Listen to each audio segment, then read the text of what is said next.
is hiring and looking for additions to their team. Gaina Trucking has a strong team culture, competitive pay, 401ks, and benefits like health, dental, and vision. Drivers are guaranteed 40 hours per week, even in the winter months, and are home every night. Start your career today at Gaina Trucking and Excavating. Apply today at GainaTrucking.com.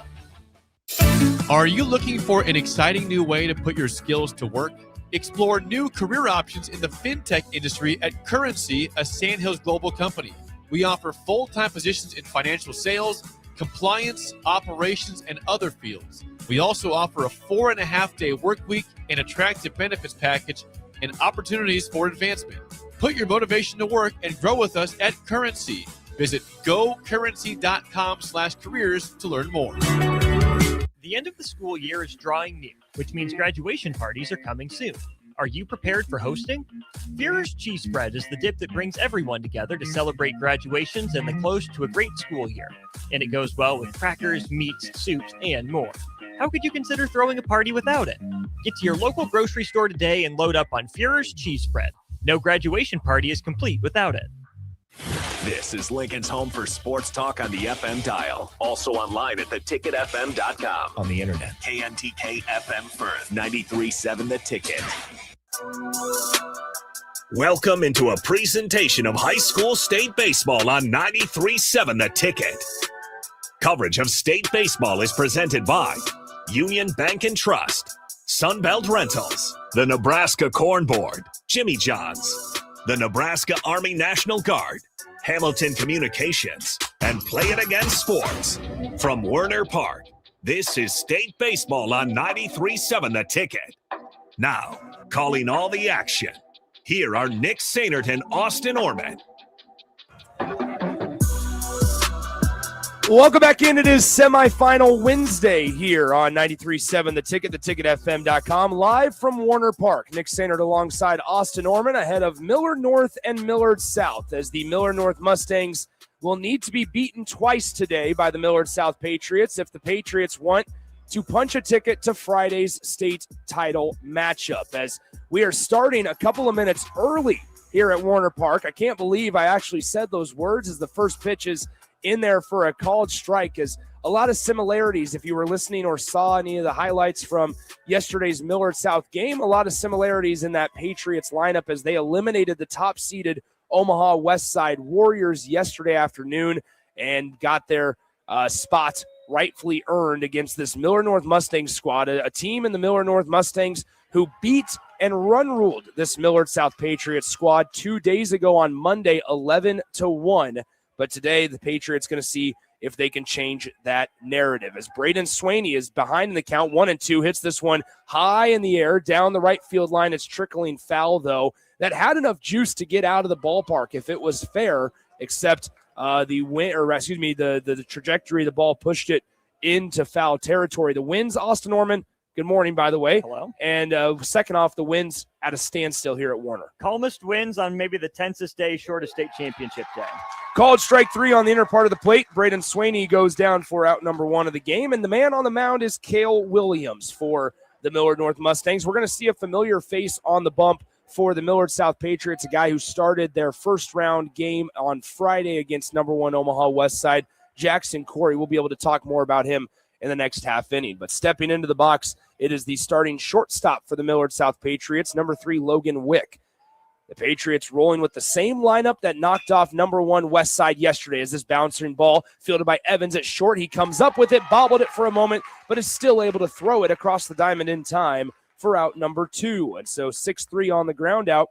And that brings up Brady Parrish. Parrish starts in left field today for the Millard South Patriots. Is once again, the way that these games will go is the 10 a.m. first pitch, which started at about 9:58, a temperature of 55 degrees here at the ballpark with no wind. Parents and fans were tailgating at 8:15 when I pulled in to the Warner Park parking lot. As the first pitch to Parrish is up and away for a ball, 1-0. But once again, the format for today, if Millard South wins this game, then we will play another game directly or immediately following it. But if Millard North wins, then we will have an extended break, and we'll have a 4 p.m. first pitch for our second part of the Class A bracket. Those will be the only two matchups, though, here at Warner Park today. Class B being held at Tal Anderson Field. The 2-0 to Parrott, just skied high into left field. It is starting to tail into more dead straightaway left field. The left fielder is there to make the catch for out number 3. 3 up, 3 down in the top of the first for the Millard South Patriots. And we get to talk about the Millard North Mustangs and their 2-0 start in the state tournament when we return here in 60 seconds on 93.7 The Ticket. Imagine if the people who work at your bank were neighbors who could help with a home loan. Congratulations, you're approved. Or friends who love to shop local. Have a good one. At UBT, who you work with matters just as much as what you're working toward. Hey, thanks for helping. That's why your money has more than a banker. It has people. Union Bank and Trust. Member FDIC. At Raising Cane's, we focus on making the most craveable chicken finger meals, getting them right every time.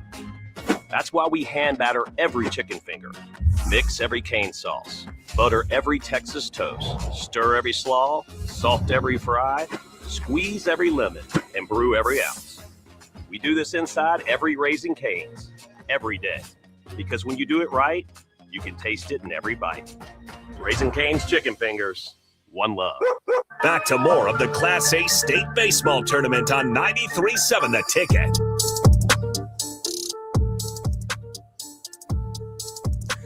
Welcome back in as we go to the bottom of the first inning. Nick Sandert alongside Austin Norman on a much more pleasant morning here at Warner Park than we found ourselves enjoying yesterday. As Millard North 2-0 on the state tournament run, they were able to knock off Creighton Prep in 9 innings on Friday afternoon, and then on Monday beat this Millard South team 11-1. And Austin, while credit is due to Millard North, it was a very uncharacteristic day for Millard South as well. That's why I think this matchup is going to be so intriguing. Yeah, it's been really a tale of two opponents for Millard South. They've faced Westside, the number 1 seed, beat them twice. Looked good, looked the part like the Millard South team we expected to see. And then for whatever reason on Monday, it was just a completely different ball club that stepped on the field against Millard North. Mustangs did come out swinging, did come out hot, but the mental toughness and resolve we saw to take down the 1 seed twice just wasn't on display in the crosstown matchup. So Jackson Corey, who had himself a really nice day on Friday against Omaha Westside, he takes the mound. He was able to lead the Millard South Patriots to that opening round win. Corey on Friday, 6 1/3, 5 hits allowed, 2 earned runs, 3 strikeouts against the top-seeded Omaha Westside Warriors last Friday. The first pitch for Corey as Tatum Mabus steps in. The first baseman for the Millard North Mustangs is a ball upstairs, 1-0. So Corey was able to go a 6 1/3 on Friday. Then Peyton Barber came in and slammed the door shut against Westside, who started to create a little traffic on the base paths in that home half of the 7th inning on Friday. But then yesterday, a really nice performance by Charlie Harding, and then Eli Goldsberry came in and slammed the door in the 7th inning as well. So Millard South is set up decently well for if they're going to have to play 2 games today, as the 1-1 pitch is grounded to the shortstop, fielded by Wick. Fairly routine over to first in time for out number 1. So now that brings up Tanner Evans. Evans runs incredibly well, hits from the left side. He dropped down a really nice drag bunt down the third base line in the Millard North win against Millard South on Monday. Catches some teams by surprise as well. But you're going to know he's coming because he's got a lot of neon gear on. As the first pitch to Tanner Evans, the Millard North shortstop, is a ball, 1-0. Whatever he does, you will see. Now, what he does, you might be surprised by. There you go. 1 ball, no strikes, 1 out here in the home half of the first inning. 0-0 Millard South and Millard North, as the 1-0 is in there on the inner part of the zone for a strike, 1-1. I like that fastball from Corey in on the hands. Evans, not a lot of pop, so if you can run it in on his hands and jam him, you're going to get some weak contact. Now, you probably have to rush your throw a little bit. 1 ball, 1 strike. Here's the pitch. Evans takes a hearty hack at that one. It's now 1-2. 1 ball, 2 strikes, 1 out here in the bottom of the first inning. Nick Sandert, Austin Norman with you. We will have what could be as many as 3 games together today. And then Tristan Gomez and Austin will have the 4th game of the day. But if that's unnecessary because Lincoln East is able to win, then we'll just have 2 or maybe 3. As the 1-2 pitch is fouled off to the left side, we'll do it again at 1-2.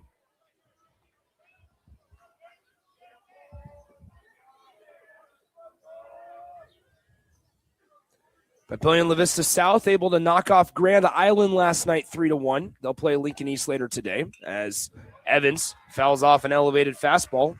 Once again, 1 ball, 2 strikes. Mabus was on the 1-1 pitch that he got, hit it back up the box, just got on top of it. Evans has done a good job of seeing some pitches here and staying alive, trying to drive up that pitch count for Jackson Corey.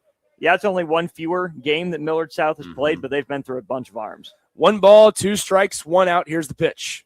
Swung on and missed. A nice job there by Corey. It looks like he gave him the changeup on 1-2 as it kind of floated low and away from that left-handed hitter from the right side of Jackson Corey. Evans goes down on strikes, and that's going to be out number 2 to bring up the right fielder, number 7, Jackson Smith. Smith, a big body, hits from the left side, packs a punch as well. Leads the team in home runs with 7 on the year as he takes a hack at this first pitch of the at-bat, and that ball is going to be over towards the tarp. And Blake McAndrews did some acrobatics along that tarp to almost have a chance at fielding that fly ball in foul territory, but it goes for naught. No balls, 1 strike. Tough one to track. McAndrews gave it quite a run. Smith popped that up. It started tailing back and away. McAndrews made it to the tarp. It just hit further down. No balls, 1 strike, 2 outs here in the home half of the first inning. No score here between Millard South and Millard North. Here's the pitch from Corey on the right side as it's low and away for a ball, 1-1. An efficient inning for Cale Williams, the Millard North pitcher, in the top of the first. Jackson Corey trying to do the same thing and send the Millard North Mustangs down in order. As the 1-1 pitch, breaking ball, stays up and away for a ball, 2-1. 2 balls, 1 strike. A right-handed pitcher to the left-handed hitter, Jackson Smith for Millard North. The 2-1 offering is a fastball, stays up, 3-1. So Friday's state championship games, we will have all 3 of them coming your way on the station, as Class C will be at noon, Class B at 3:30 p.m., and then Class A is the nightcap at 7 p.m. The 3-1 pitch from Corey is swung on, and it was a fastball in the inner part of the plate, in off the hands. It's popped up directly behind the second base bag and fielded on a fly by the shortstop, Logan Wick. So, similar to Millard South in the top of the first, the Mustangs of Millard North go down in order, 1, 2, 3. We go to the top of the second inning, no score between the Mustangs and the Patriots here on the ticket. If you've been looking for a reason to fill up your car with E15, how about this? E15 can help you save big at the pump and save the planet by cutting greenhouse gas emissions. Any car 2001 or newer is approved. Speaking of good, it's made from corn, which is great for farmers. As I was saying, if you need a reason to choose E15, there you have them. E15, engine smart, earth kind. Visit chooseE15.com to learn more. If you're a homeowner or a business owner, you have a lot of projects, and no one has an unlimited budget or time. Sunbelt Rentals makes all jobs less stressful with no need to purchase large equipment or hire a crew. You can do it yourself with rentals and everything from aerators and power rakes for spring yard work to stump grinders, concrete mixers, tile saws, and more. Check out their inventory in Lincoln, north of Cornhusker Highway on 56th Street, or online at sunbeltrentals.com. Back to more of the Class A State Baseball Tournament on 93.7 The Ticket.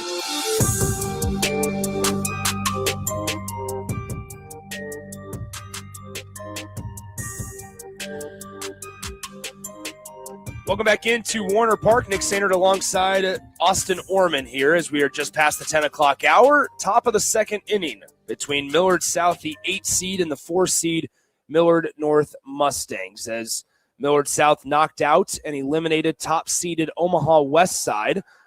The Warriors still continuing to search for their first state title since 2015 as they go 1-2 in this year's state tournament run. So for Millard South here in the top of the second inning, it'll be hitters 4, 5, and 6 due up in the lineup. Blake McAndrews stepping into that right-handed batter's box first to lead us off in the top of the second. After Millard South went 1, 2, and 3, a strikeout, a ground out, and a flyout, all 3 varieties there in the top of the first inning. Here in the top of the second, Blake McAndrews, the third baseman, stands in. McAndrews takes a ball in the dirt, 1-0. McAndrews came into the state tournament hitting .348 this season. He also does pretty well on the mound, second on the team in strikeouts from the bump. As Cale Williams back out there for a second inning of work, McAndrews lines this through the 5-6 hole on the left side. We have a leadoff single for the Millard South Patriots here in the top of the second inning. So a nice job by Blake McAndrews taking that 1-0 heater and driving it through the left side as McAndrews gets Millard South in the hit column first here in the top of the second inning.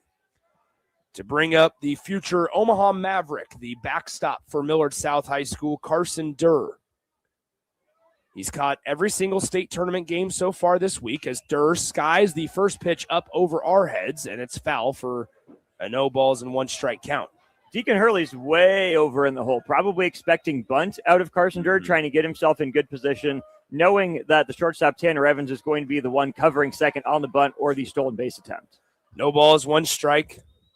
Righty-righty matchup. McAndrews dives back into first after a pickoff attempt from Williams. Back in safely as McAndrews, and Durr will now give him a second to stand up and gather himself before coming back into the batter's box. The 1-0 is going to hit him. It drills Carson Durr on the shoulder, and now the leadoff hitter gets a single, and the second hitter of the inning gets hit by a pitch. So now runners will be at first and second with nobody out. We have a courtesy runner as it's number 10, Zachary Wazorek. And Wazorek, who's done the courtesy running the last couple of games for Millard South, is now in there once again for Carson Durr.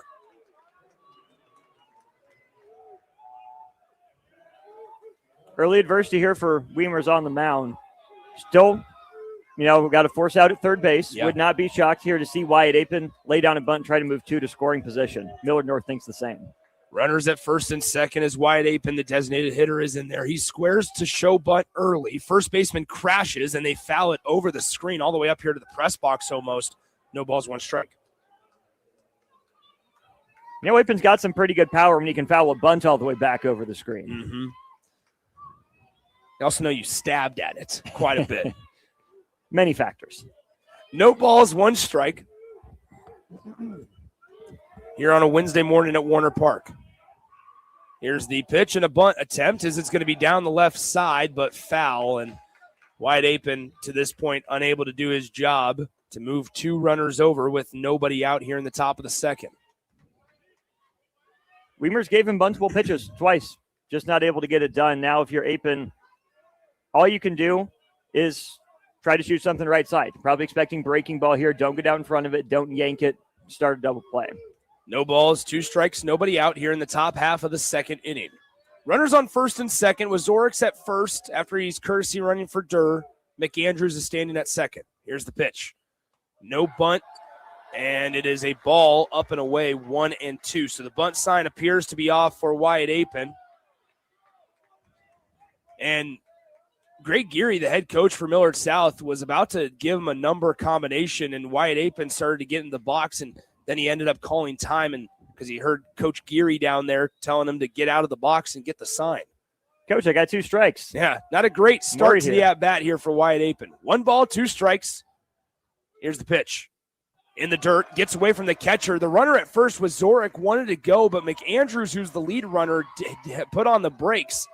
And so Wazorek had to retreat to first base, and we'll do it at 2 balls and 2 strikes as the smell of popcorn begins to waft up to our booth. I understand both reads there. Wazorek is reading the ball down. McAndrews has to see it down and away. It did go both down and away, but that was really good hustle there by Christensen behind the plate. I understand not want to make the first out at third. 2 balls, 2 strikes here to Apin. The pitch from Williams. Swung on and missed. A nice pitch on an elevated heater by Cale Williams, and a disappointing at-bat for Wyatt Apin as he was unable to get the bunt down after 2 tries, and that is going to be out number 1.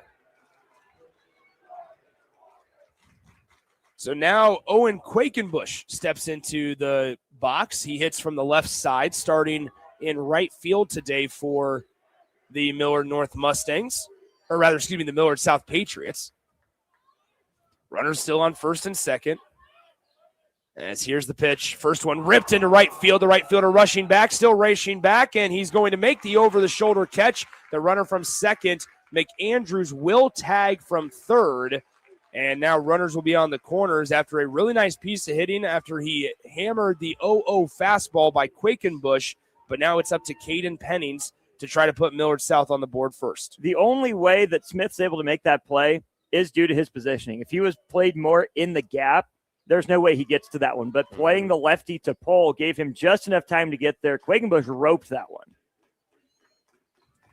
So once again, Cale Weimers now has a chance to get out of this inning unscathed after the first two batters of the inning for Millard South got on base. This first pitch of the at-bat is in there for a called strike, 0-1. Taking second without a throw was Wazorek.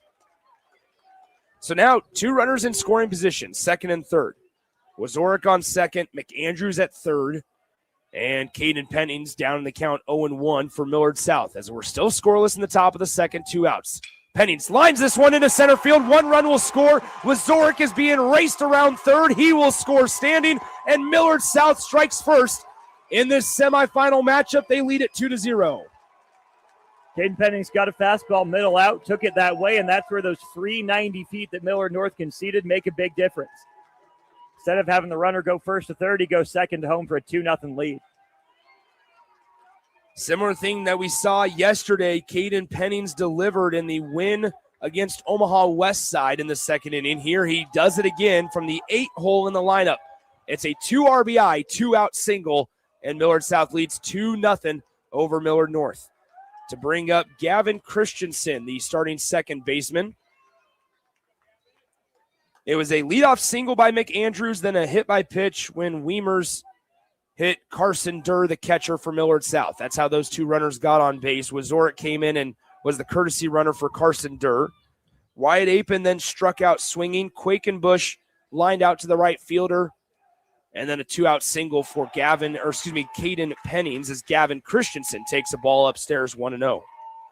This is more the energy we saw from Millard South against Westside in those two games. They're able to get on top early and try to play the game at their pace, at their energy. 1 ball, no strikes. Here's the pitch. Up and in for a ball, 2-0. 2 balls, no strikes, 2 outs here in the top of the second inning. 2 runs across for the Millard South Patriots here. Runner at first is Pennings. He gets picked off or has an attempted pickoff over to him at first base. He's back in safely.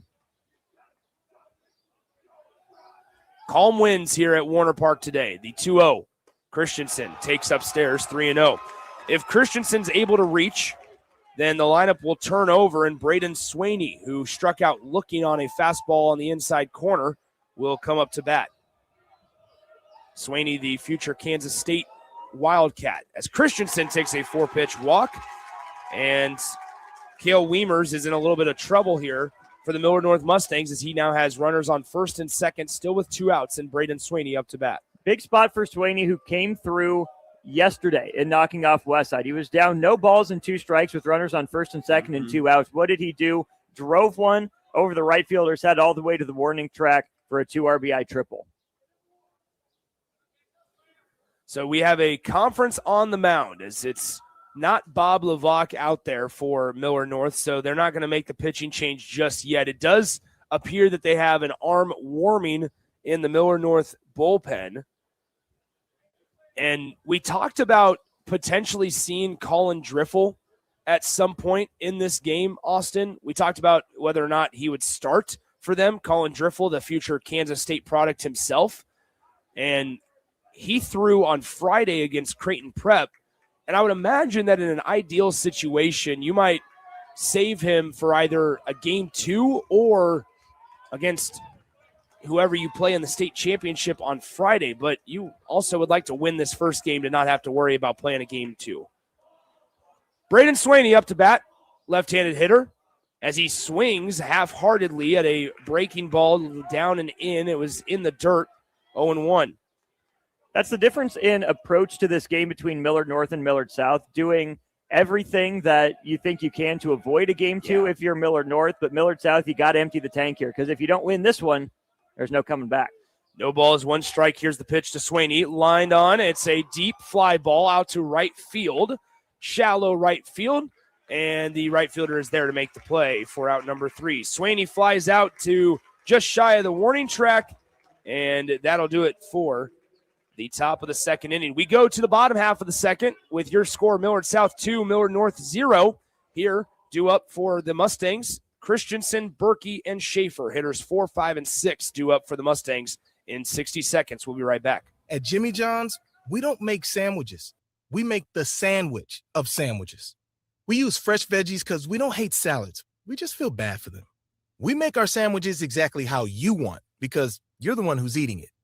And we bake bread all day, every day because stale bread isn't bread. It's croutons. Sandwich history is written by the victors. Good thing we have legible handwriting. Jimmy John's, the sandwich of sandwiches. Order pickup or delivery on the app. Does someone in your household avoid phone calls because they can't hear clearly, or do they have difficulty speaking on the phone? Nebraska offers a solution. The Nebraska Specialized Telecommunications Equipment Program, or NSTEP, provides financial assistance for specialized devices like amplified phones, captioned telephones, smartphones with Bluetooth pairing to hearing aids, and speech-generating devices. If you're a Nebraska resident with a certified hearing or speech disability, you may qualify. It's not income-based, and once approved, you own the equipment. Learn more or apply at psc.nebraska.gov or call 1-800-526-0017. Back to more of the Class A State Baseball Tournament on 93.7 The Ticket. Welcome back into Warner Park as we go to the bottom of the second inning. Standing in, it'll be the catcher, Maverick Christensen, the left-handed hitter. Cleanup spot in the Millard North lineup against Jackson Corey as he swings at this first pitch, and it's a fairly routine fly ball out to center field, and the center fielder, Swaney, is there to haul it in for out number 1. Jackson Corey doing a good job of finding the zone early on in these first 4 hitters. That'll bring up the starting third baseman for Millard North, number 2, Carson Berkey. Righty-righty matchup. Millard South got Millard North down in order in the bottom of the first inning, as the first pitch of the at-bat is going to be a ball, 1-0. They appealed down to first, and he did not go around, says first base umpire Joe Geisick. 1 ball, no strikes. Here's the pitch. Fastball, outside corner, strike 1. Calling the balls and strikes today, it's Cody Kotick. At second base, it's Chris Frank. And at third base, Tim Higgins. They're not all in winter coats like they were yesterday, though. 1 ball, 1 strike. Here's the pitch with 1 out. Low and away on the fastball, 2-1. Millard North hasn't found the middle of the baseball yet. Now they're only 4 batters in. Here's the 5th, but been a topped ground ball and a couple lazy flies. 2 balls, 1 strike, 1 out here in the home half of the second inning. 2-0, Millard South out in front of Millard North. Corey out of the windup, kicks and fires, and it's in the dirt again, 3-1. We've seen it time and time again to where rallies or at least big innings will start with whether it's a leadoff single, whether it's a free pass, hit by pitch, and then it's compounded by allowing another walk or another hit by pitch. As this 3-1 pitch is swung at, kind of lunged at, the first baseman races over, and he's going to run out of real estate. It'll be 3 balls and 2 strikes after the foul ball. Not the 3-1 swing you're looking for there out of Millard North. Certainly the result, you stay alive, but find a fastball in your zone, and you got to make sure you can do damage with it. Yeah, I don't know. It looked like maybe Corey took a little something off of that. It forced Carson Berkey, the Millard North hitter, to kind of lunge at it and barely get enough bat on that ball. The 3-2 pitch by Jackson Corey. Swung on and missed. A nice pitch there by Jackson Corey as he gets him to swing over a fastball, and that is out number 2. And Carson Durr is fired up behind the dish. He took a couple huge steps up and a big fist bump.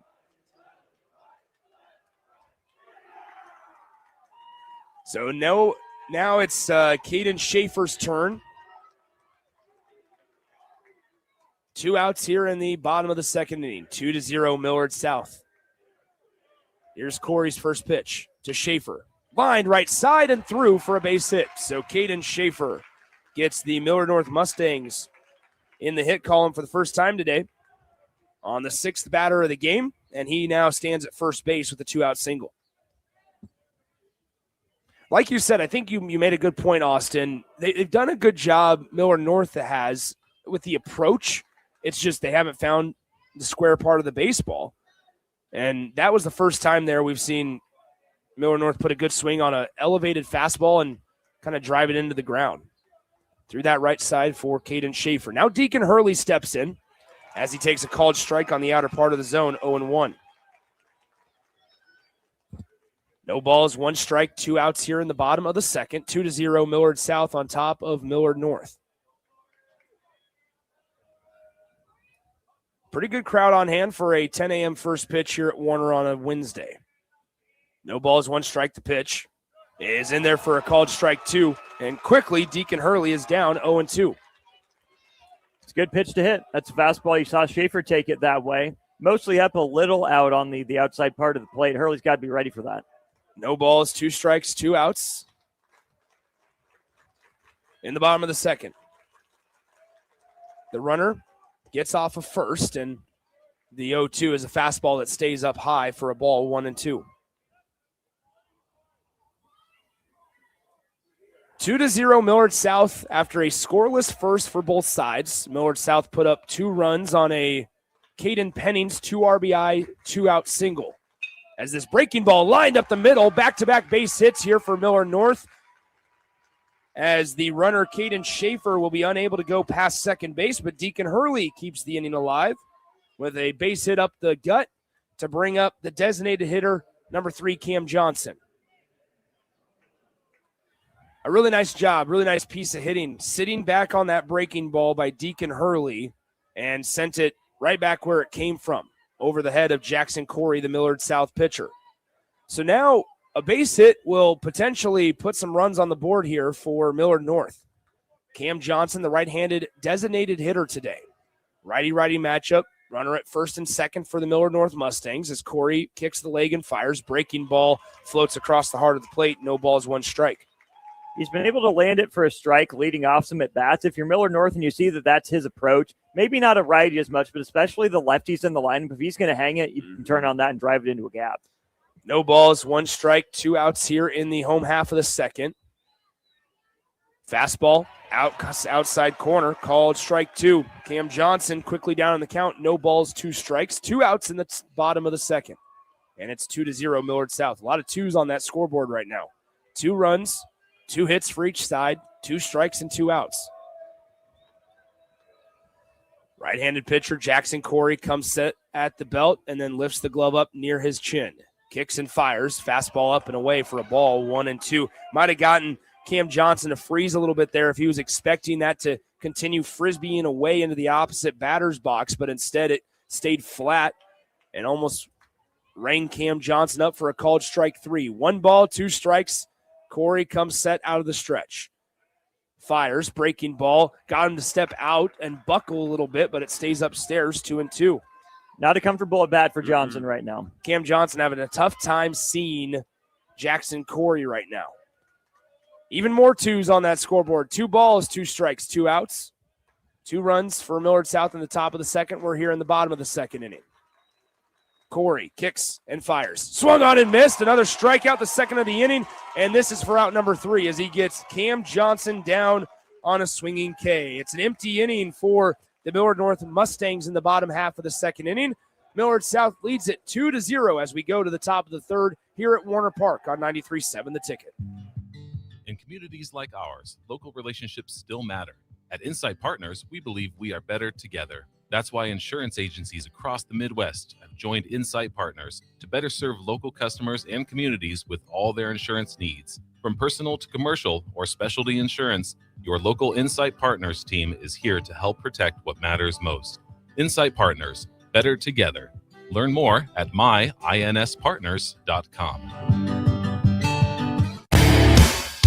Attention, Nebraska sports fans. Are you ready to take your skills to the next level? The Army National Guard is looking for leaders who are dedicated, driven, and ready to make a difference. Join up and gain invaluable experience while serving your country with a flexible schedule, competitive benefits, and a chance to build a strong future. Learn more at nationalguard.com/Nebraska. Live here, serve here. The Nebraska Army National Guard. Guard the good life. Back to more of the Class A State Baseball Tournament on 93.7 The Ticket. Welcome back in. It is the top of the third inning as Millard South continues to try to add on to their 2-run lead. And with the action here in the third inning, it's Austin Norman. Thank you, Nick. Appreciate that. Due up for the Patriots here in the top of the third. It'll be Wick, Parrish, and McAndrews, 2, 3, 4 in that lineup. Wick grounded out to Evans, his first at bat. Evans had a tricky time getting the ball out of his glove on a couple of side shuffles up the middle, but was able to dig it out and fire it across, as does Wiemers for strike one. An 8-pitch first inning, an 18-pitch second inning for Wiemers. His team trails 2-0. Wick got caught reaching, pokes down out to center field. It'll hang up for the center fielder Bursch, who settles underneath it. 2 pitches, 1 out for Wiemers in the third. That brings up Brady Parrish. Parrish flew out to Schaefer in left field back in the first.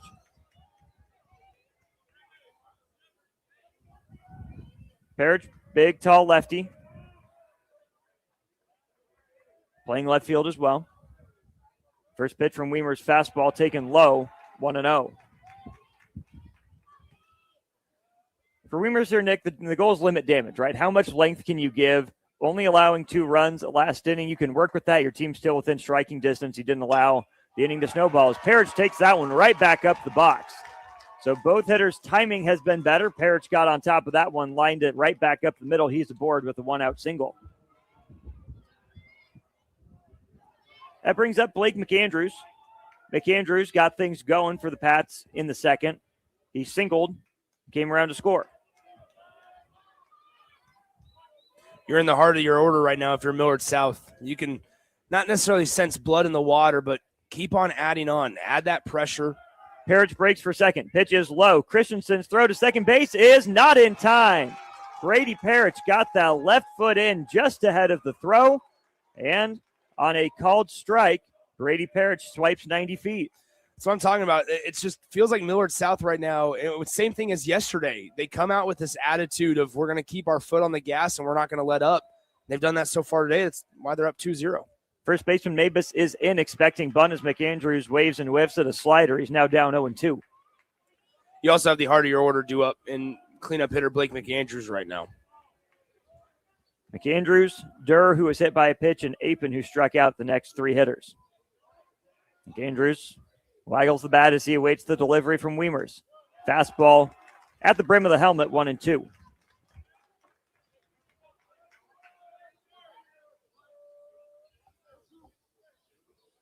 After fly out to center, it was a single to center for the Patriots here in the visiting third. Christensen sets up outside. McAndrews waves and whiffs at a fastball way up and out. He got caught chasing. He's down on strikes for the second out of the inning. A lot of fastball to McAndrews in that at bat.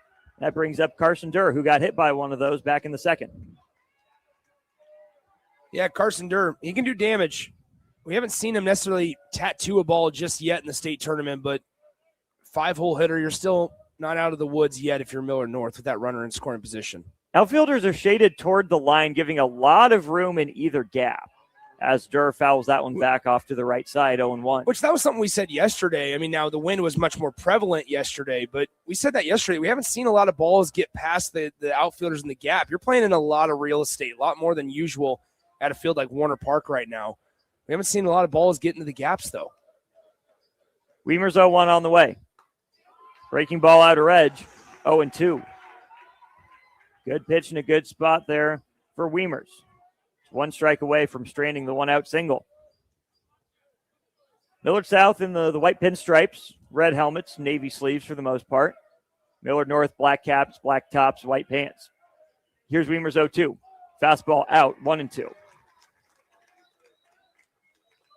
Obviously in high school baseball, the body types and the strength are not as they are in college or the majors, but with 2 outs, your corner's playing back. Usually you would slide your outfielders a little closer to the gaps and prevent a double.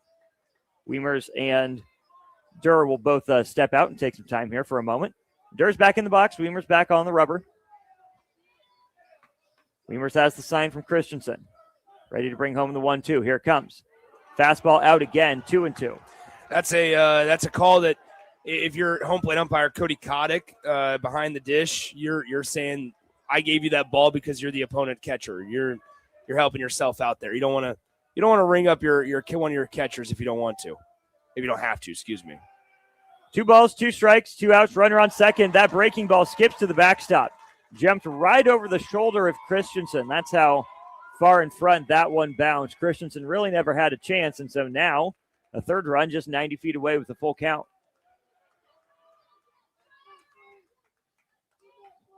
So Parrish moves up to third.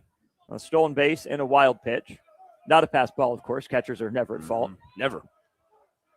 We almost have to make a pitch. Full count. Delivery on the way. Durr goes down looking. A fastball down the inside part of the plate. Durr couldn't pull the trigger. So Cale Wiemers works around a 1-out single, a stolen base, and a wild pitch to strand a runner 90 feet away. Keeping his team's deficit at 2 runs, Millard North will come to bat in the bottom of the third next on the ticket. If you've been looking for a reason to fill up your car with E15, how about this? E15 can help you save big at the pump.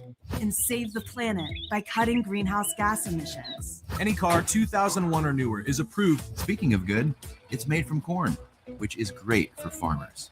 As I was saying, if you need a reason to choose E15, there you have them. E15, engine smart, earth kind. Visit chooseE15.com to learn more. Imagine if the people who work at your bank were neighbors who could help with a home loan. Congratulations. You're approved. Or friends who love to shop local. Have a good one. At UBT, who you work with matters just as much as what you're working toward. Hey, thanks for helping. That's why your money has more than a banker. It has people. Union Bank and Trust. Member FDIC.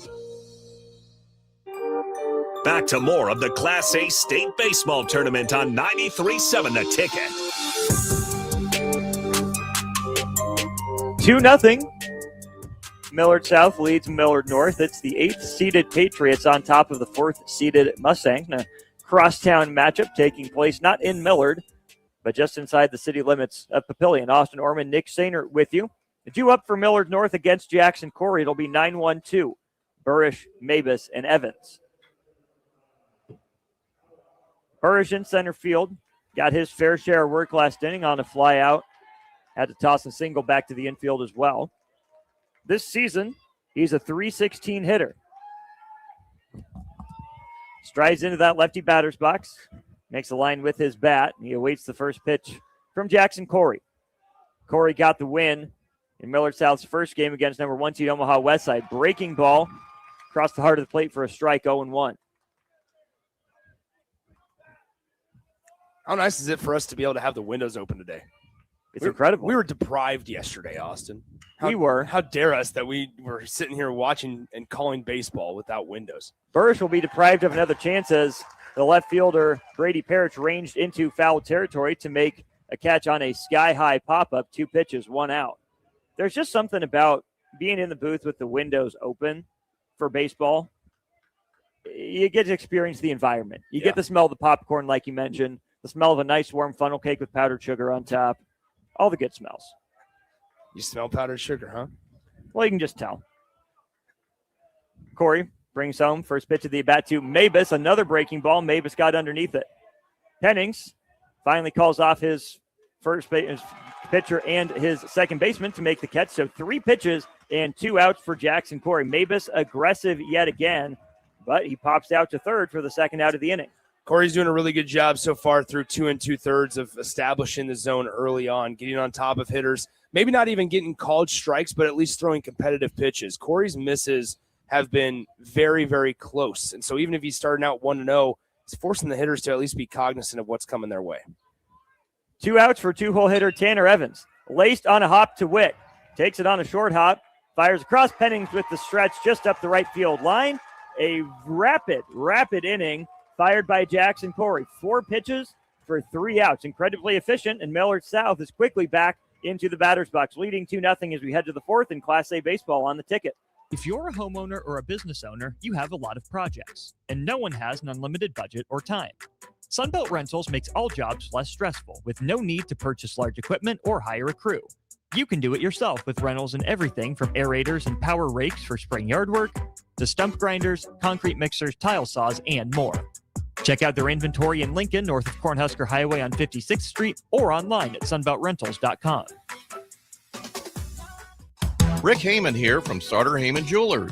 I want to personally thank our great customers for voting us once again the best of Lincoln. At the same time, we're celebrating our 120th year in business in the great state of Nebraska. You can count on Sartor Heyman for the very best quality, value, and customer service. When it comes to your jewelry needs, visit us at South Point, Grand Island, and the Outlet in downtown Lincoln. Visit us today at sartorheyman.com, and thank you for your continued trust after all these years.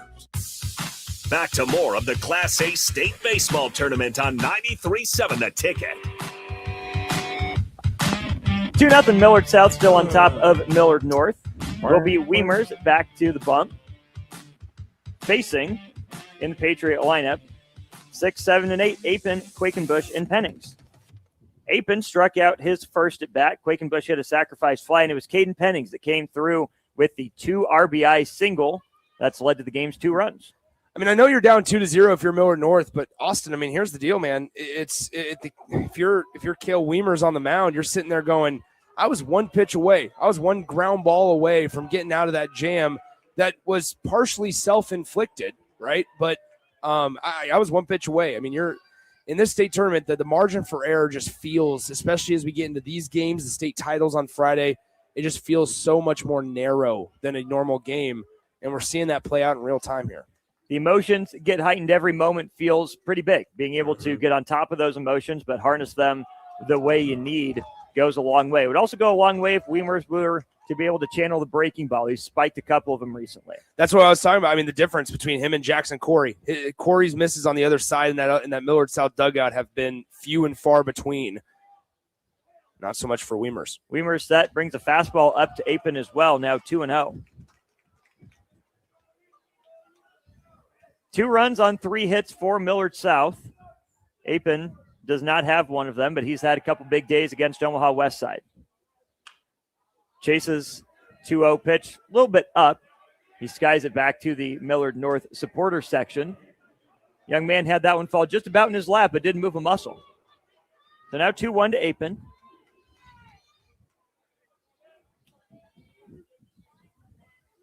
Weimers threw his 40th pitch to end the 3rd inning.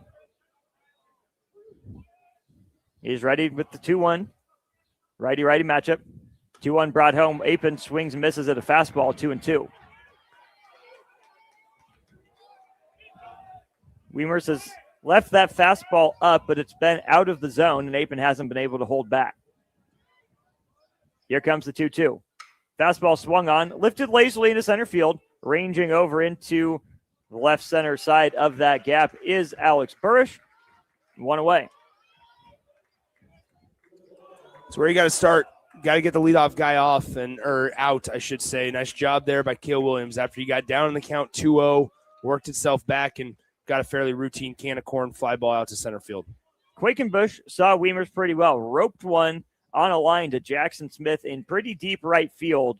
It was just right at him. Quakenbush takes a fastball belt high for a strike, 0-1. Quakenbush turned on that one. We've seen Swaney hit a couple balls pretty well. Parrish has been on top of it. Some pretty good pop off the Millard South bats. Quakenbush washes a breaker there. Weimers had command. It's 0-2. Cody Kotick, our home plate umpire, is one of those umpires that, depending on which side the batter is batting on, he goes to the opposite side to signal a strike, rather than a lot of umpires that just go the same direction regardless. Quakenbush waves and whiffs on a breaking ball, 2 in a row out of the hand of Cale Weimers, and quickly 2 outs here in the visiting 4th. It is a little disconcerting to see him signal strike with the left hand, but he's at least emphatic about Did it. you say disconcerting signals? I did say disconcerting to see him signal. To see him signal. Yes. Okay. I did not leave out any words in the middle this time. That's right. Thank you. Of course. I learned my lessons. Disconcerting signals. Here's Caden Pennings. He was clapping. To this point, Penning's the hero. Watches the fastball low, 1-0. Did you ever umpire? Did you ever go through a phase of umpiring? I did not. I always considered it, but I was playing too long and then had other jobs in the summer that umpiring was on the short list of things, but never got into it. The 1-0 from Weimer's, fastball up and out, 2-0. Know plenty of people who did, obviously. There was a stretch there when, for about a season and a half, where I was an umpire. Parents get on your nerves? We don't have to talk about that. Fastball taking over the outer edge. Now 2-1 Pennings. It was always awkward because, I mean, like I'd be like 16 at the time, and I would be umpiring, 12 and under games. I mean, these kids are 4 years different than me. I mean, it's just, it's. Pennings chops that one foul to his own at dugout. We'll do it 2-2 with 2 outs in the inning. Then I'd have a coach come out, and if I'd be in the field, they were coming out and arguing with me, and it's like, I got this 50-year-old man arguing with a 16-year-old kid. I mean, it's just a weird dynamic. And then I toss him, and then it's a whole thing. So. The 2-2 from Pennings, or 2 Pennings, tosses it home. Weimer's gets him to strike out. Christensen did corral the pitch that was low and in that Pennings swung right over. So it's a fly out to center and 2 strikeouts. Quick inning worked by Weimer's. Millard North will come to bat in the bottom of the 4th, searching for their first run of the game. It's 2-0 Patriots. To the bottom of the 4th we go on the ticket.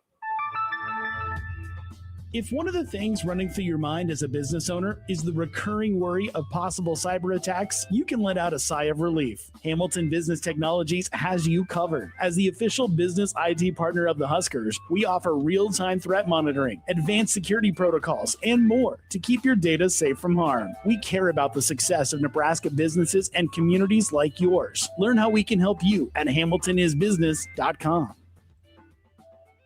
At Jimmy John's, we don't make sandwiches. We make the sandwich of sandwiches. We use fresh veggies because we don't hate salads. We just feel bad for them. We make our sandwiches exactly how you want because you're the one who's eating it. And we bake bread all day, every day because stale bread isn't bread. It's croutons. Sandwich history is written by the victors. Good thing we have legible handwriting. Jimmy John's, the sandwich of sandwiches. Order pickup or delivery on the app. Back to more of the Class A State Baseball Tournament on 93.7 The Ticket. Halfway home in our 10 o'clock game here at Warner Park. I'm Austin Norman. He is Nick Sainer. Jackson Corey on the bump for Millard South with a 2-0 lead. Jackson Smith climbs into the left-handed batter's box, his team trailing by a pair of runs. A little bit of wiggle room here for Millard North. If they lose this one, they'll just have to turn around and play again at 1. No wiggle room for Millard South after they were defeated by the Mustangs 2 days ago. Smith foul tip on a breaking ball to start the at-bat, 0-1. A 4-pitch inning is all it was in the third for Jackson Corey. Alex Burrish took a ball before flying out to left, and then Mavis popped out to third. Evans grounded to short. Smith, second pitch swinging, laces that one down the right field line. He'll be aboard with a leadoff single. I was just going to say, this is how you need to start. You just got to start getting the leadoff guy on base. Corey has done a really good job. Every single inning up until that point, he had gotten, the last 3 innings, right? The first 3 innings, the leadoff guy was retired. In fact, the first 2 hitters of every inning were retired. Sure, 2-out rallies are fun, but it's hard to sustain them. And Millard North's got to just get a little something going here early on, maybe try to cut into this deficit with a run or 2. Almost feels like bonus runs with 2 outs as opposed to, relying on kind of tough way to make a living. First pitch to Christensen, tails out of the zone, 1-0. Especially the part of your lineup you're in right now. You're in the heart of it. You just had your 3-hole hitter get a leadoff single. You got 4, 5, 6 coming up next. Like, this is when you could potentially do a little bit of damage, maybe take the lead, get a gap, get one down the line. Christensen was the hero in the first game of the tournament for the Mustangs. He walked off Creighton Prep with a single to right. Corey's 1-0. Half-hearted swing. No contact made on the hit and run, so Jackson Smith will move up those 90 feet. Looks like one of those swings, well, hit and run's on. I got to do something to protect my runner, otherwise I wouldn't have swung there from Christensen. So it's 1-1. Smith moves up on the stolen base. He was in motion before the ball trickled through Durr's legs. And no contact made, no foul ball, so Smith is awarded second base on the steal. Corey's 1-1. Low and in, nearly clipped that back foot with the breaker, 2-1. If Christensen's able to get on safely here, whether it scores Smith at second or not, I think we're going to sense a change in the momentum here. This is the first time we've really seen Corey struggle through a couple of batters with some of his location. Mustangs had back-to-back singles in the second, but they came with 2 outs. Christensen in the air to right, measuring it is Quakenbush. Tries to deke the runner, Smith, who tags and now retreats. Strong throw from Owen Quakenbush in right field. Medium depth fly ball. Smith thought about tagging. All he could do was take 2 steps and retreat as Quakenbush threw that one on the line. Yeah, that was a great job throwing it. We talked about it earlier this week, throwing it through your cutoff guy rather than just trying to worry about throwing to the base that you're intending to make a play at. The runner at second, Jackson Smith, actually had to duck out of the way. He was almost going to get drilled above his torso with that ball on the cutoff. It was a great throw by Quakenbush from right. So bare minimum done by Christensen, who gets Smith to second base during his at-bat, but not the ideal outcome. Jackson Corey fires across a first pitch fastball to Carson Berkey, who he struck out back in the second. It's 0-1. So now the mentality changes a little bit, Austin, right? That at-bat essentially works like you sacrificed him over with a bunt. Now you're just a base hit away. Find some outfield grass. Berkey, a righty, awaits a pitch from the righty. Corey takes another fastball on the outer edge, 0-2. That's what Corey's going to give him to work with. Right field is plenty open as the second baseman Christensen is working Smith. Corey's had pretty good command of whatever he's wanted to throw. Primarily fastball slider, changeup mixed in here or there. Looks like we're set up for a high fastball. Dirk gives a big target. Corey does bring home the high fastball. It's flared to the right side. It'll twist and reach the seats. Berkey will get another chance at 0-2. If I'm Millard South here, I don't know if I throw another fastball to Carson Berkey. You've given him 3 chances, 3 really good chances to take something through that big hole that you're talking about on the right side. You kept that one elevated, wasn't over elevated or overly elevated. So, I mean, I don't think you should give him another fastball this at bat. Way ahead 0-2 is Corey. Durr does set the target a little lower. Another one fouled straight back to the screen, 0-2. That was a breaking ball, didn't have much break to it. Looked like maybe a little bit slower of a fastball without the changeup tail. Be the second 0-2 pitch coming up here, 4th pitch of the at-bat to Berkey, who this season sports a .263 batting average. He's got a runner 180 feet away at second base. Fastball up, 1-2. I think another reason why I said, I don't show another fastball. Corey's done a good job of locating that breaking ball. It's not like we talked about his lack of misses earlier in the broadcast. He hasn't missed by much with that breaker. The 1-2 to Berkey on the way. There is that breaking ball, flipped out to right, tailing toward the right field line. Quakenbush gives it a run. He tracks it down on the line. Now a strong throw across the diamond, but there just in time is Smith. Good job by Jackson Corey, hustling across from the mound to foul territory to back that throw up as it got by Blake McAndrews. So it's a sacrifice fly. A stellar throw from Quakenbush from the right field line all the way across the diamond, even though McAndrews couldn't corral it. So now the first run of the game stands at 90 feet away, and the inning rests in the hands of Caden Schaefer. 2 flyouts to right in the inning after the leadoff single and the stolen base by Jackson Smith. Schaefer did single with 2 outs back in the second. Another one of those would put the Mustangs on the board and have the deficit. Smith dances off first as Corey brings a frisbee breaking ball into the left-handed batter's box, 1-0. Carson Durr's got to be a wall behind that home plate. You don't want to give up in a 2-run game when a lot of game left still, and Millard North starting to put some more better swings on Jackson Corey. You don't want to give up a free 90 in a run. Corey out of the windup. There's a perfectly located fastball, 1-1.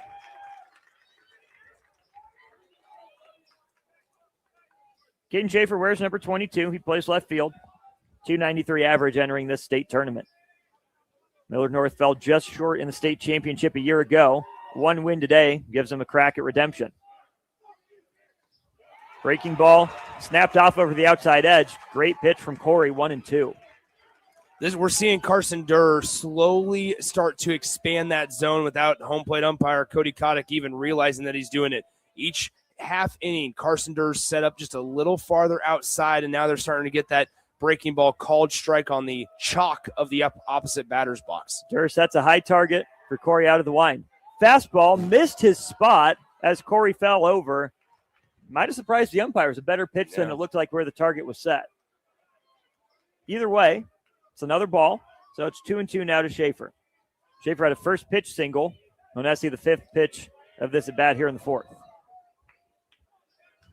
Righty-righty matchup. Deep breath and a shrug of the shoulders from Corey as he comes set, chest high. The wind of the pitch. Breaking ball, tapped foul by Schaefer. Just got enough of it to stay alive. That hit Schaefer's bat twice. Fortunately enough for him, though, it was while he was still in the batter's box. That would have been a detrimental way to deflating way, if you will, to end this inning. This might be one that if Millard North doesn't get that runner from third in, you might look back on and go, yeah, you missed an opportunity here in those middle innings. Was a leadoff single by Smith through the right side. He's advanced 2 stations, but the third's the key. Corey's 2-2. Swung on, fouled back over our heads. We'll run it back. Good at bat here from Caden Schaefer, seeing some pitches. Jackson Corey in the mid-50s right now in terms of workload. Efficient day for him against Westside. Warriors couldn't do much against him to open the state tournament back on Friday. Corey ready with another 2-2. Brings it home. Breaking ball low and out. Durr smothers it. Full count.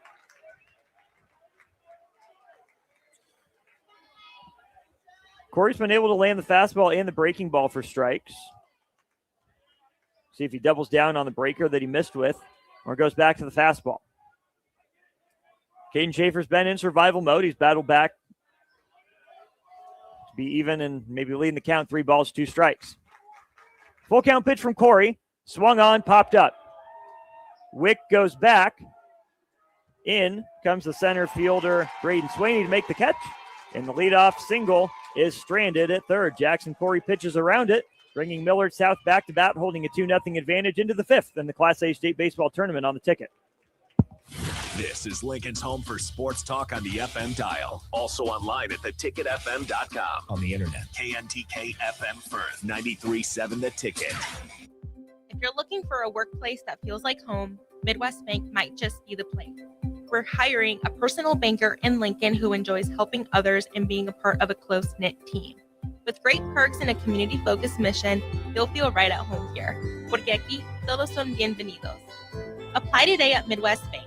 Midwest Bank is an equal opportunity employer. Member FDIC.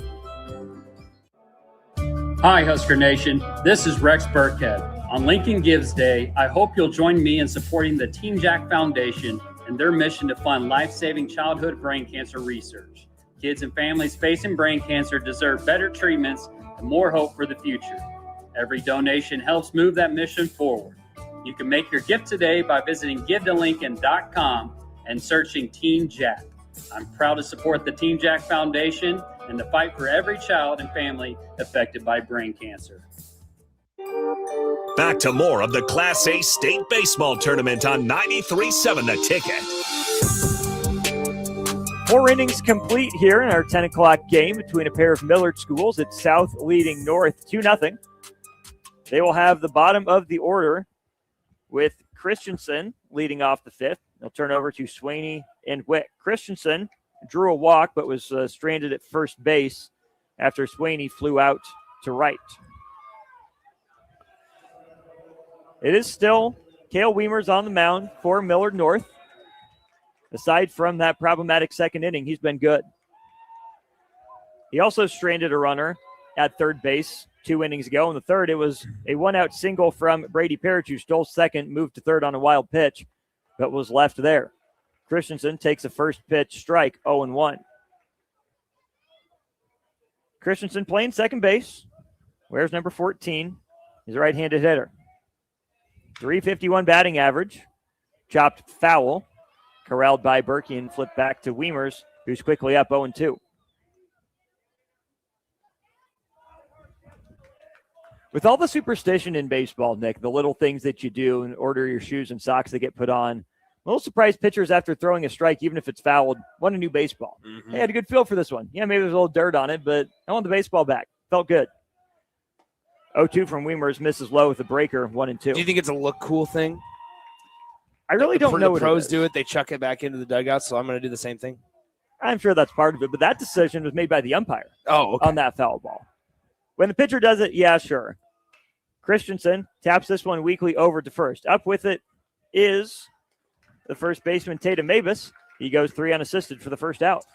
We've been really complimentary and rightfully so of Jackson Corey on that Millard South dugout, but also Cale Weimer's. I get he's allowed 2 runs, right? He has one hit by pitch that came around to score in the second inning, part of that 2-run top of the second as Braden Swaney steps in. But for 4 out of the first 5 innings, he's retired the leadoff guy. It's been a good outing so far for Cale Weimer's. Misses low with the fastball, 1-0 here. He's done everything you could ask. Now to the top of the rotation for Millard North, who we would presume would run Colin Driffel out there should we get another game after this one. So to come in, battle, keep your team in it. Think of him in the fourth starter role for normal MLB rotation. You give up, 2 runs across 4+ innings in a high school game. Absolutely good enough. You also talk about just if you only allow 2 runs, your offense has got to produce at some point. Had a golden opportunity in the bottom of the 4th, couldn't come through. Now Weimer's trails 3-0 after he spiked another one. Christensen blocked it, kept it in front. Understand why he'd want a new baseball there. Been a good state tournament for Braden Swaney, offensively and defensively. Still looking for his first hit of today. He'll take a fastball across the heart, 3-1. If you're Millard South, you understand this game's a long way from over. You let Omaha Westside 6-0 entering the bottom of the 7th inning. In the first day of the state tournament is Swaney. Huge hack and a miss, 3-2. Give Westside some credit for battling back in that game a little bit. There was an error that compounded some things for the Patriots, but they still found a way to pull it off and stay alive with the win yesterday over Westside again as Swaney draws a 5-pitch walk. He's aboard for the first time today. That brings up Logan Wick. Wick 0 for 2. He's grounded to short and flown to center. It's interesting as we're going to have Bob LeVoc, it looks like, this is the pitching coach, come out and talk. They are going to bring in a new arm from the pen. It's interesting how baseball works real quick before we take a break. These two teams played the first game of the year, and then 33 games happened, and they did not see each other one more time. Now there's a very good chance that they're going to see each other for 3 times in the matter of 3 5 days. Yeah. Well, Monday and Wednesday. Wednesday, yeah. You're better at math than I am. There'll That's be a all right. lefty on the mound for Millard North. We'll tell you about him when we get back here on 93.7 The Ticket. Imagine if the people who work at your bank were neighbors who could help with a home loan. Congratulations. You're approved. Or friends who love to shop local. Have a good one. At UBT, who you work with matters just as much as what you're working toward. Hey, thanks for helping. That's why your money has more than a banker. It has people. Union Bank and Trust. Member FDIC. If you've been looking for a reason to fill up your car with E15, how about this? E15 can help you save big at the pump. And save the planet by cutting greenhouse gas emissions. Any car 2001 or newer is approved. Speaking of good, it's made from corn, which is great for farmers. As I was saying, if you need a reason to choose E15, there you have them. E15, engine smart, earth kind. Visit chooseE15.com to learn more. Back to more of the Class A State Baseball Tournament on 93.7 The Ticket. Call to the bullpen for Millard North. They task senior lefty Chase Collins with maintaining their 2-0 deficit and not letting it expand. Austin Norman, Nick Sainert with you. First game of at least 2, if not 3 or 4. Here at Werner Park in the Class A State Baseball Tournament. Had some drama in Class C that we might be able to get to at a later point, but right now it'll be Collins tasked with getting out Logan Wick, who's 0 for 2 today. He will deal with a runner on first in the form of Braden Swaney, who reached for the first time today, drawing a 5-pitch walk. It's going to be interesting. I just saw a little signal from the Millard North catcher, Maverick Christensen, telling Chase Collins, hey, make sure you come set. Runners at first base. Maybe Collins has a tendency to get sped up a little bit at times. You don't want to give up a free 90. We'll see. Make sure he comes set here. Collins lefty does pause. He picks over. Swaney off on first movement. Mabus down to one of those middle infielders. It looks like it was Evans that took that ball away from Deacon Hurley. Both guys converged on the bag. They didn't communicate, but it works out. They get Swaney going on first movement, and so before he fires a pitch, Chase Collins records an out. I do like the aggressiveness, though, by Millard South to go. You're thinking Collins is going to come in, trying to feed the zone. He picks over that southpaw. He's going on first movement. I also like the decisiveness by Braden Swaney, right? Obviously, all right, he's going to pick, or he's picking over when you start running. Get decisive, find that running lane, try to go into that straight into that fielder's glove and wear a baseball in the back, and you're safe.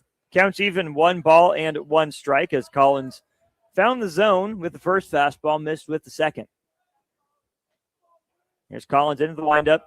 The pitch to the righty, Wick, spun but didn't break, 2-1. Collins did a good job of holding that leg of the top 2 to see what Swaney was going to do. Good reaction time to know he could step across, not break that 45-degree plane, and fire over to first base. Good throw down the line, too, by Mavis. Put it right on time on target. That one was not on target, though, from Collins. Sailed it all the way to the backstop on the fly, 3-1. That's what I was talking about. Essentially, Mavis did a really good job at first base, establishing a lane to throw in. You don't want to throw over a helmet of a base runner. That's just not a recipe for success. 3-1 fastball, cut on, fouls straight back. Full count.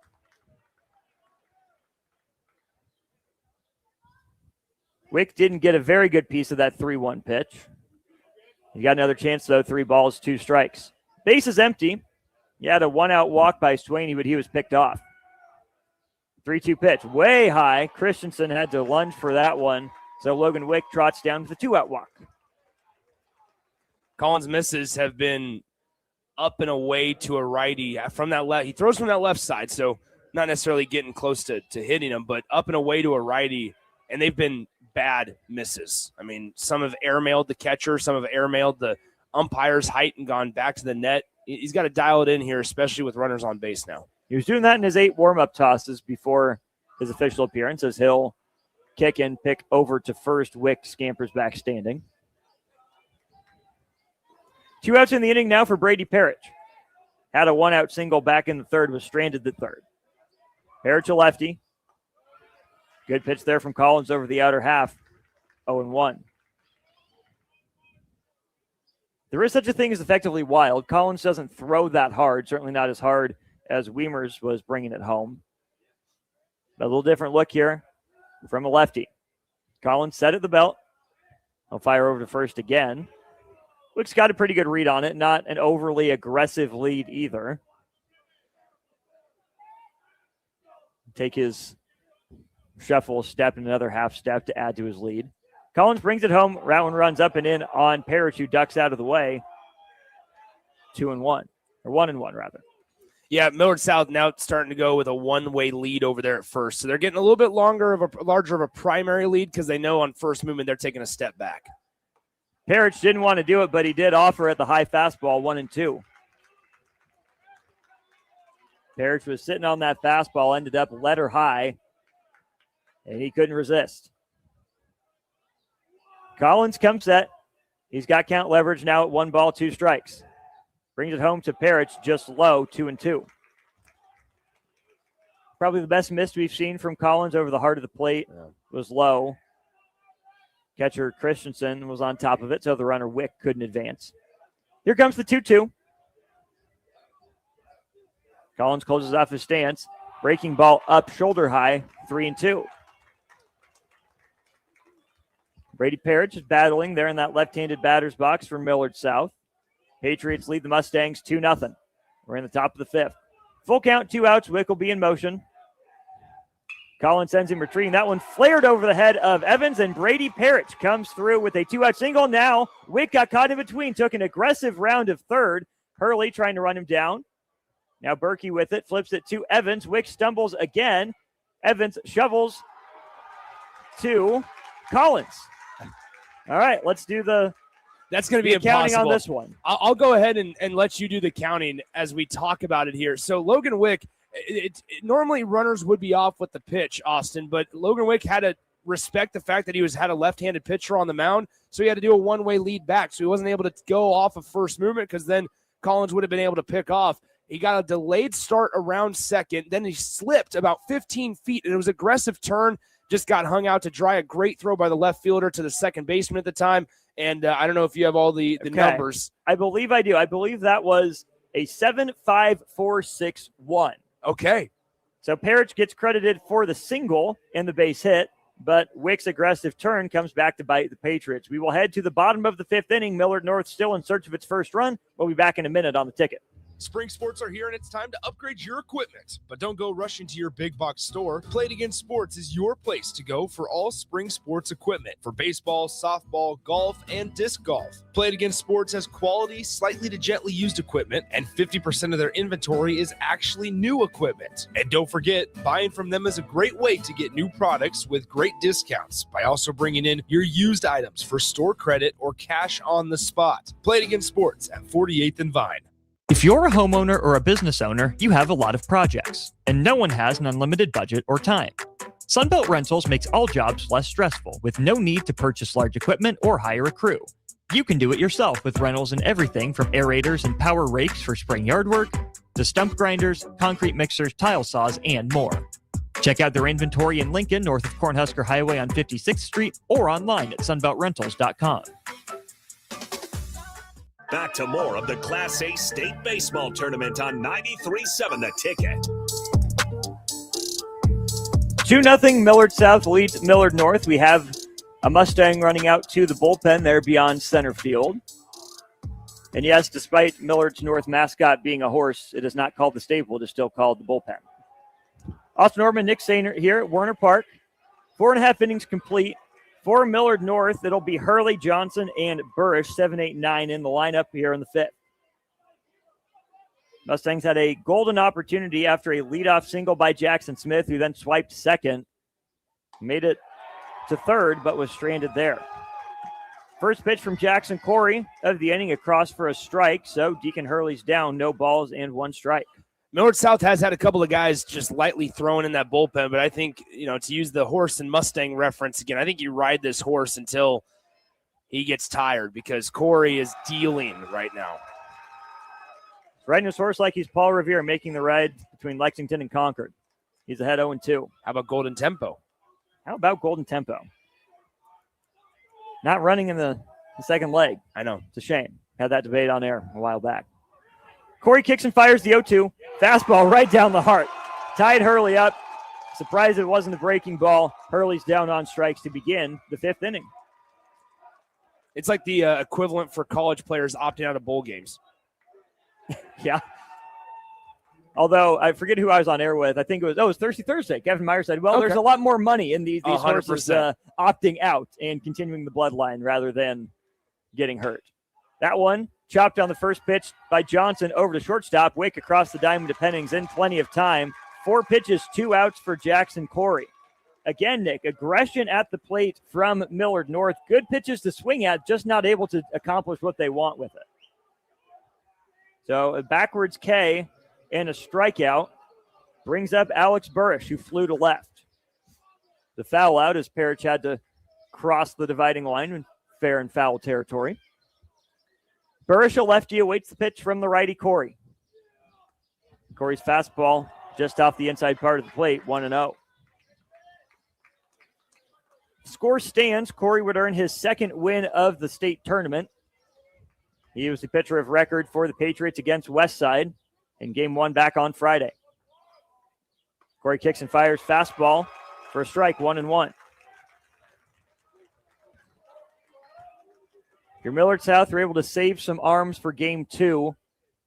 Could go a long way. They've used a variety of different guys to get to their 2-1 record here in the tournament. Breaking ball, couldn't quite snap it off enough, 2-1. Probably the first breaking ball we've seen from Corey that did more spinning than breaking. He's ready to go with the 2-1 to Alex Burrish, 0 for 1 today. Burrish takes it low, 3-1. Good discipline, good at bat being worked here by the 9-hole hitter, Alex Burrish, who did enter the state tournament with a batting average over 300. Got good speed, manning center field for the Mustangs. Moves his arms and his bat as he awaits the 3-1 from Corey. Fastball way up and out. Alex Burrish, draws a 2-out walk. Good approach there from Burrish. He'll turn the lineup back over now to Tatum Mabus, who's grounded to short and popped to first. Again with the 2-out base runners, they had a pair of them back in the second after back-to-back singles by Schaefer and Hurley, which is what I was trying to get at before. And a leadoff single from Smith, and now a 2-out walk from Burrish. Hasn't been a lot of traffic for Corey to deal with. Conservative lead that's now extended by Burrish at first base as Corey comes set. Long pause from Corey. Now he picks over. Burrish dives back head first. There's a long pause from Corey. About an average length pause for Jackson Willer of Papio South last night. Burrish dances off first as Corey brings it home. Fastball up, 1-0. Tatum Mabus, the first baseman, sports a .375 batting average. Second on the team in runs scored with 30 this year. Righty-righty matchup. Corey brings home the 1-0. Fastball up, 2-0. Okay, Nick, Tatum Mabus, what's the approach? What are you looking for? Well, you're looking for 2-0 fastball, especially, this is the most, and we're having a mound visit here. If you're Jackson Corey, you just got to figure out a way to center yourself down. This is the first time we've seen Corey when there's been a runner on base. He's had a couple of guys on the base pass, but kind of get a little frantic and sped up a little bit, short-arming some stuff. When you look at, if you're Mabus, understand what's behind you, right? Tanner Evans and then the heart of the order and Jackson Smith, who had a really nice single his last time up in the fourth inning. But ultimately, figure out a way. If you're Mabus, you're looking fastball. Stay off of everything that's got some side spin. If it drops, you stay off of it. 2-0 fastball. See if you can drive something, especially to the opposite side. So then if you're Corey, you are facing a 2-0 count. You did just walk the previous batter on 5 pitches. There are still 2 outs in the inning. Do you trust your fastball location, or do you say, hey, I've had pretty good command and control of that breaking ball. Do I think I can get it over for a strike for a guy that's looking fastball? Exactly. And like I said, maybe the conversation here for Millard South is Jackson Corey, hey, this is your last inning. Go out, throw some strikes, get us out of here, and then let the other 2 guys get the last 6 outs of the game. You only got a 2-run lead, though. It's felt a lot more of a larger gap recently, but this is now where it's starting to tighten up a little bit, it feels like. Corey's set. He's in there with a strike, 2-1. They did go with the fastball. It was not in Mabus's preferred location, so he watched it go. 2-1 to Mabus as Corey comes set. Burrish working back and forth at first. The other fastball, Mabus lines this one to right, tailing away from Quakenbush and down. It gets past Quakenbush. It's going to roll to the track. It's going to roll to the wall. Burrish around to score. Mabus at third. Relay from Christensen goes home, but Tatum Mabus delivers. Owen Quakenbush made a dive toward the line, couldn't get it. And there's a spark for Millard North as the Stangs are on the board with the Mabus RBI triple. I get trying to make a play if you're Quakenbush out in right field. I get where, and it's hard to make that decision in real time, but in this moment, understand, runner at first. He was not obviously off with the pitch. It was a 2-1 count. Just kind of take some steps back, let that one get in front of you. Runners at the corners with 2 outs still. Instead, now runner is 90 feet away. A wild pitch ties us up here in the bottom of the 5th. Tanner Evans handles the bat well. Corners are playing pretty deep. Fastball taken up and out by Evans, 1-0. Evans this year, .436 batting average, 41 hits and 94 tries. And with the speed that we've told you about, would not be surprised with the corners deep if Evans decides to try to bunt for a hit on his own. He gets plunked instead before he gets the opportunity. Corey threw a breaking ball, hit him right in that front right thigh. So free base runner now on the hit by pitch, bringing up Jackson Smith. Yeah, I wouldn't be surprised to see Geary make a move here pretty quickly. I think that Corey's starting to lose some command of his breaking ball. We've seen it over the last couple of minutes where Corey, that breaking ball, it was so sharp at the end, some late movement. That time, the opposite, some early movement, and it came too far inside. Now you have Jackson Smith up, who has the ability to go to all parts of the field. We saw him rope a single his last time up. Big opportunity here for the 3-hole hitter for the Mustangs. Evans, a safe lead, is not running. Smith swings at the first pitch, fouls it off to his supporter's side down the third baseline, 0-1. Smith sensing the same thing that Corey's teetering, thought he could parlay that momentum into first pitch single. Instead, he got underneath it, fouled it off. Have a player cut across the field to run in here during the course of play. He's granted time to make it across safely. Likely the reliever that would enter in place of Wiemers, whenever that could be. Jackson Smith today has popped out to short and singled.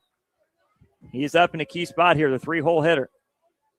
Platoon advantage, as Smith is a lefty. Evans, delayed steal, will make it to second base. Now the lead run in scoring position for Smith. 1-1 count to Millard North right fielder Jackson Smith. Jackson Corey on the mound for Millard South. Patriots cling to a 1-run advantage here in the bottom of the 5th. Corey into the wind, delivers the 1-1 fastball. Smith just stood there, 1-2. Smith, 7 dingers on the year. The wind at a standstill. He's gone to right field today. Claps from the Millard South fans down the first baseline as Corey brings home the 2-2.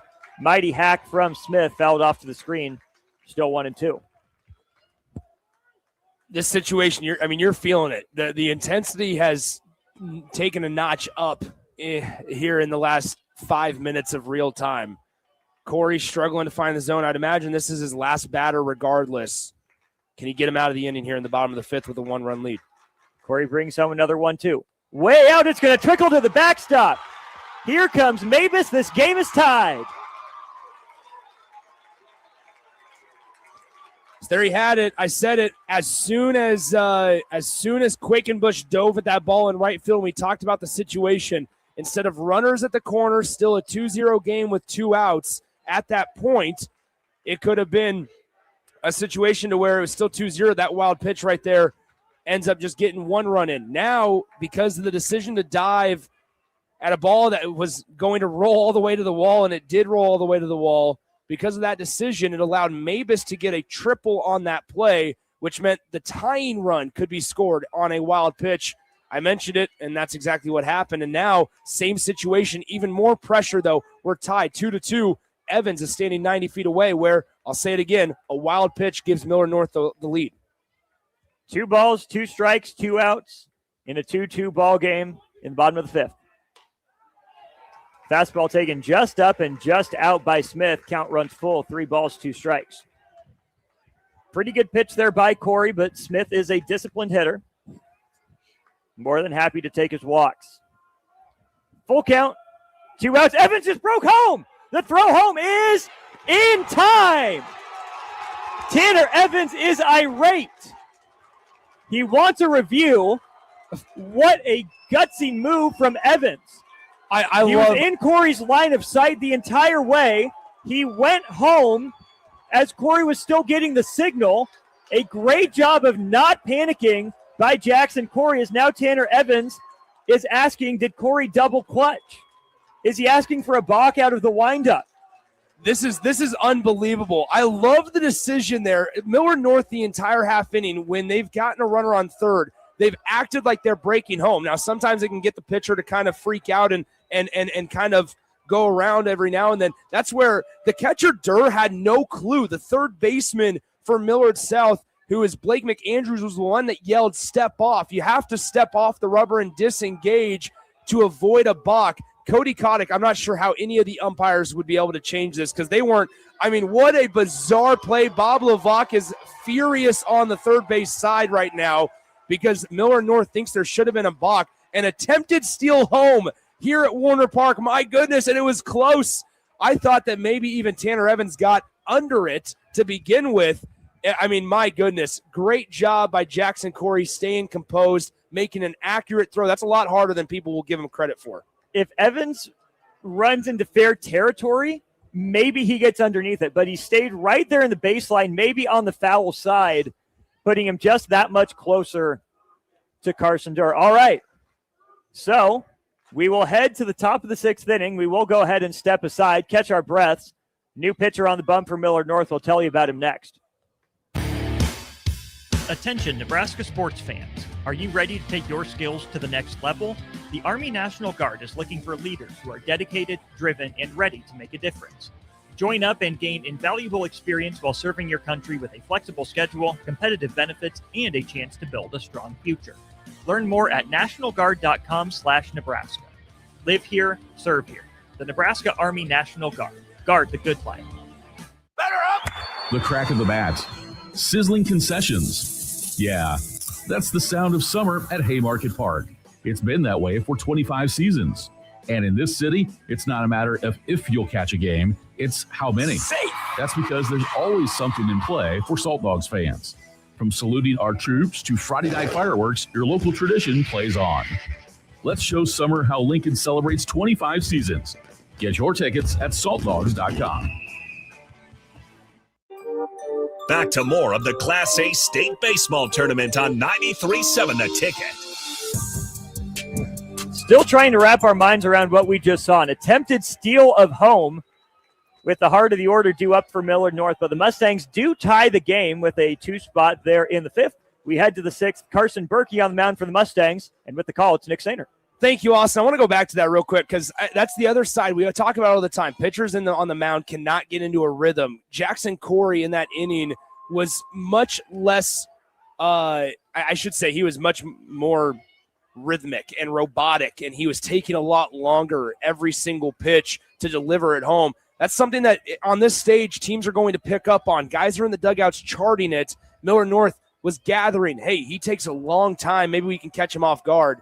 Here's the first pitch of the at-bat to Blake McAndrews as it is outside for a ball, 1-0. But now we got a new inning or new ball game. It's 2-2 between Millard South and Millard North. Just to reset the format here, if Millard North is able to win this game, they will punch their ticket to the Class A title game on Friday night at 7 p.m. If Millard South is able to win, then we will have one about 30 minutes after the conclusion of this game. We'll just go into what I believe is their schedule is a rolling clock or rolling schedule for these two games. Now, it's 1 ball, 1 strike after the bunt attempt is fouled by McAndrews as the 1-1 is spiked to home plate, 2-1.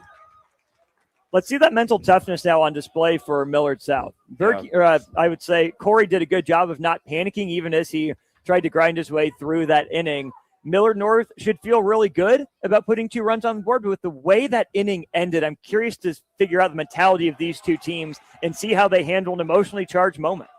I love the decision. I mean, it's gutsy. I mean, it is as gutsy of a decision as we've seen it, but Bob Levac sent him home on a stolen base attempt, and it was close. I thought, looking back, I did think that Jackson Corey maybe flinched a little on the mound, but then in addition, I mean, Tanner Evans was almost safe.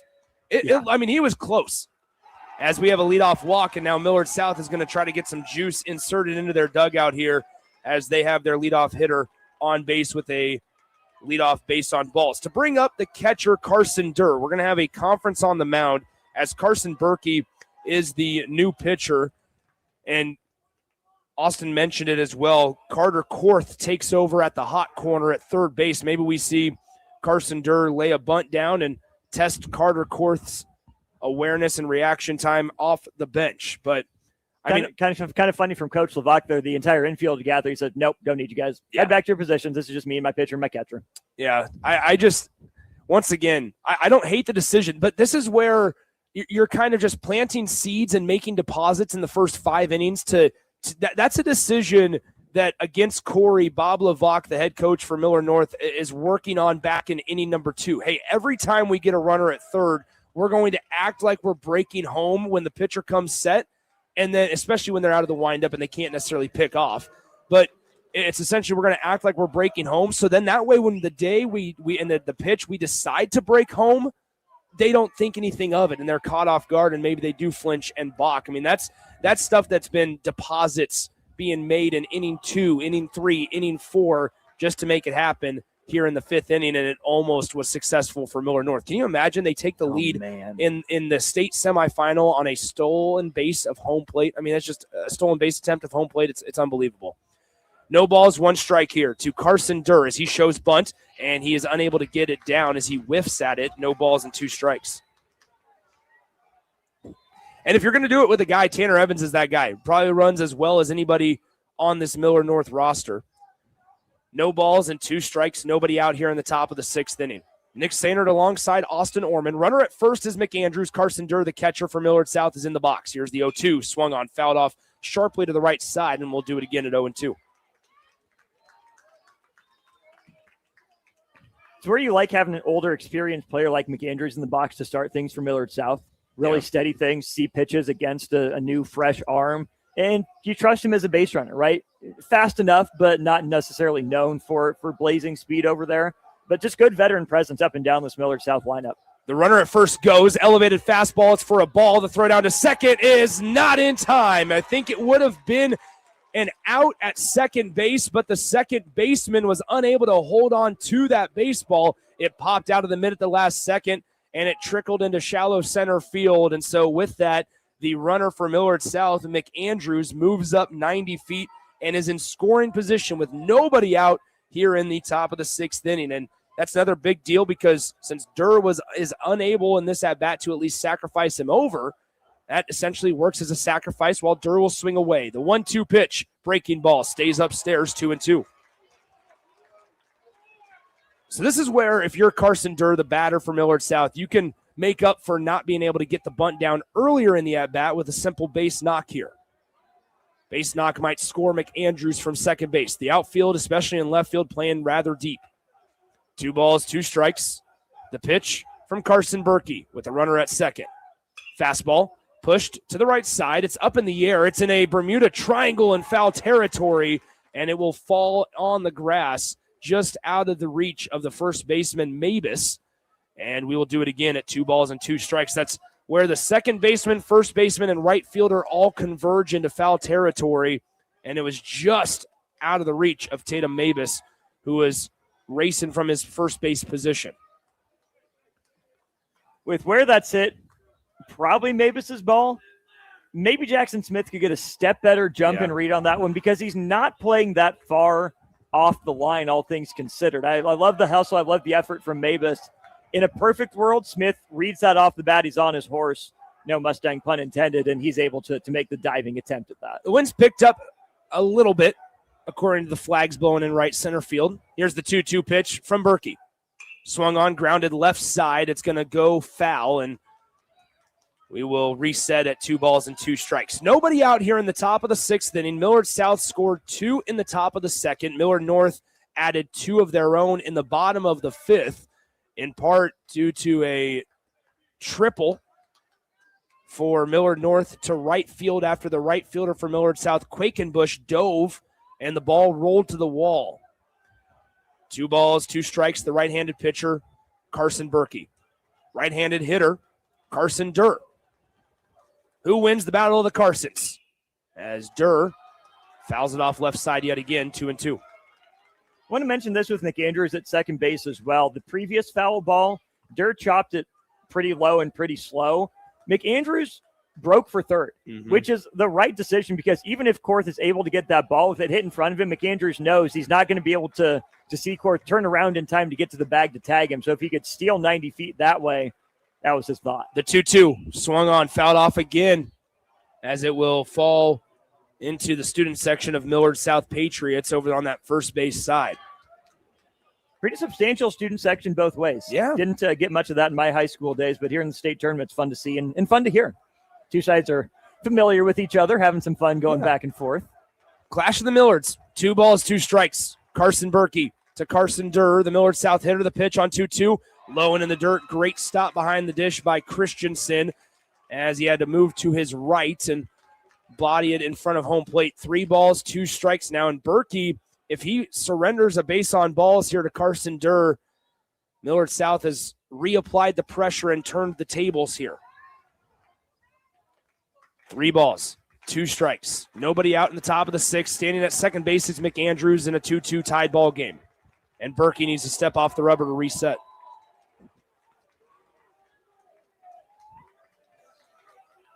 Three balls, 2 strikes, the payoff pitch from Carson Berkey as he comes set, looking McAndrews back at second. It's a fastball called strike 3 outside corner for out number 1. A big payoff pitch won by Carson Berkey on the mound, and it's 1 out here in the 6th inning. Really good at bat by Durr to see those pitches, and then you take a fastball that's too close to take. That's a really nice pitch there from Berkey to locate it in a tough spot. 2-1, 2-0. You watch that one go by. 3-2 after you've been battling. That's such a deflating way to go down. Wyatt Apin comes to bat, the right-handed hitter, the designated hitter. 0 for 2 today, a strikeout in the 2nd, and he flew out to the center fielder back in the 4th. The first pitch of the at-bat is low in the dirt for a ball, 1-0. Millard South, the visitors on the scoreboard. If they can add a run, they can put Millard North's backs against the wall yet again.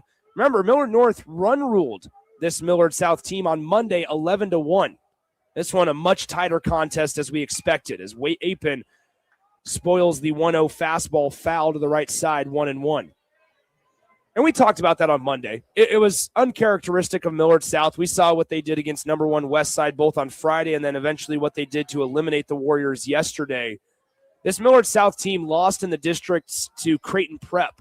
This is a very talented 8 seed here in the tournament, as the 1-1 pitch is a breaking ball that just misses a tad outside, 2-1. Like the 1-1 breaking ball, they've been probably sitting on a fastball in that count, trying to find one to pick out. Didn't miss by much. Tried to get him to get some weak contact.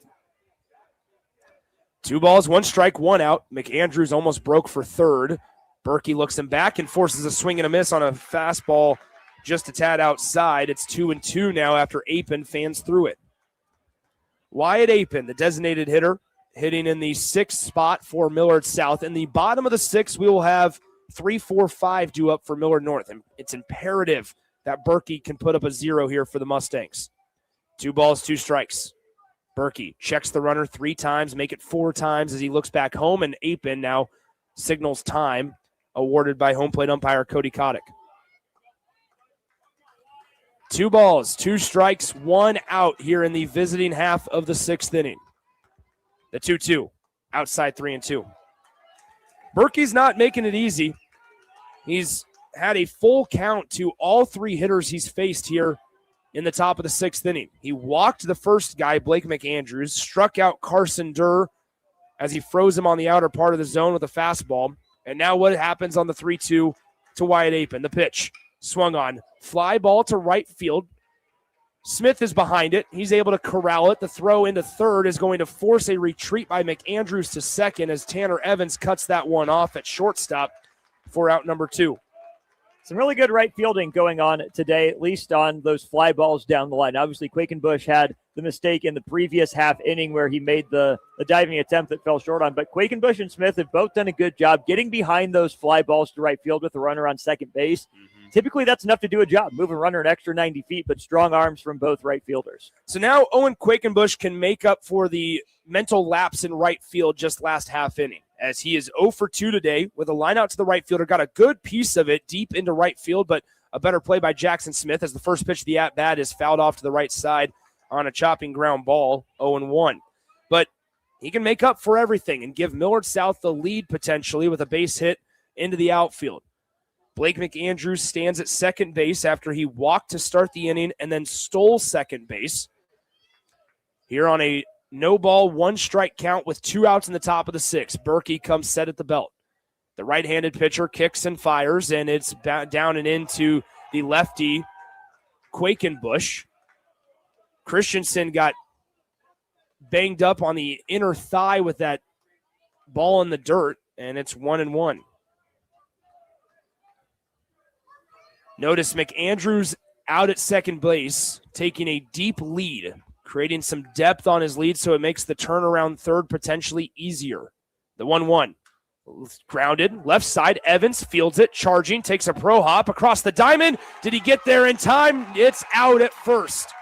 A nice job. Tanner Evans collected himself, took a little bit longer. It was a lunge at the last moment by Quakenbush, the base runner, as he tried to lunge his way to first in time to be called safe.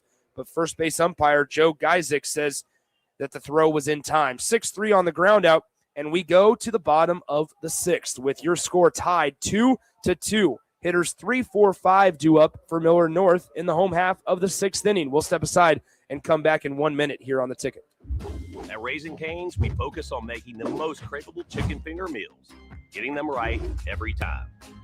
That's why we hand batter every chicken finger, mix every cane sauce, butter every Texas toast, stir every slaw, salt every fry, squeeze every lemon, and brew every ounce. We do this inside every Raising Cane's, every day, because when you do it right, you can taste it in every bite. Raising Cane's chicken fingers, one love.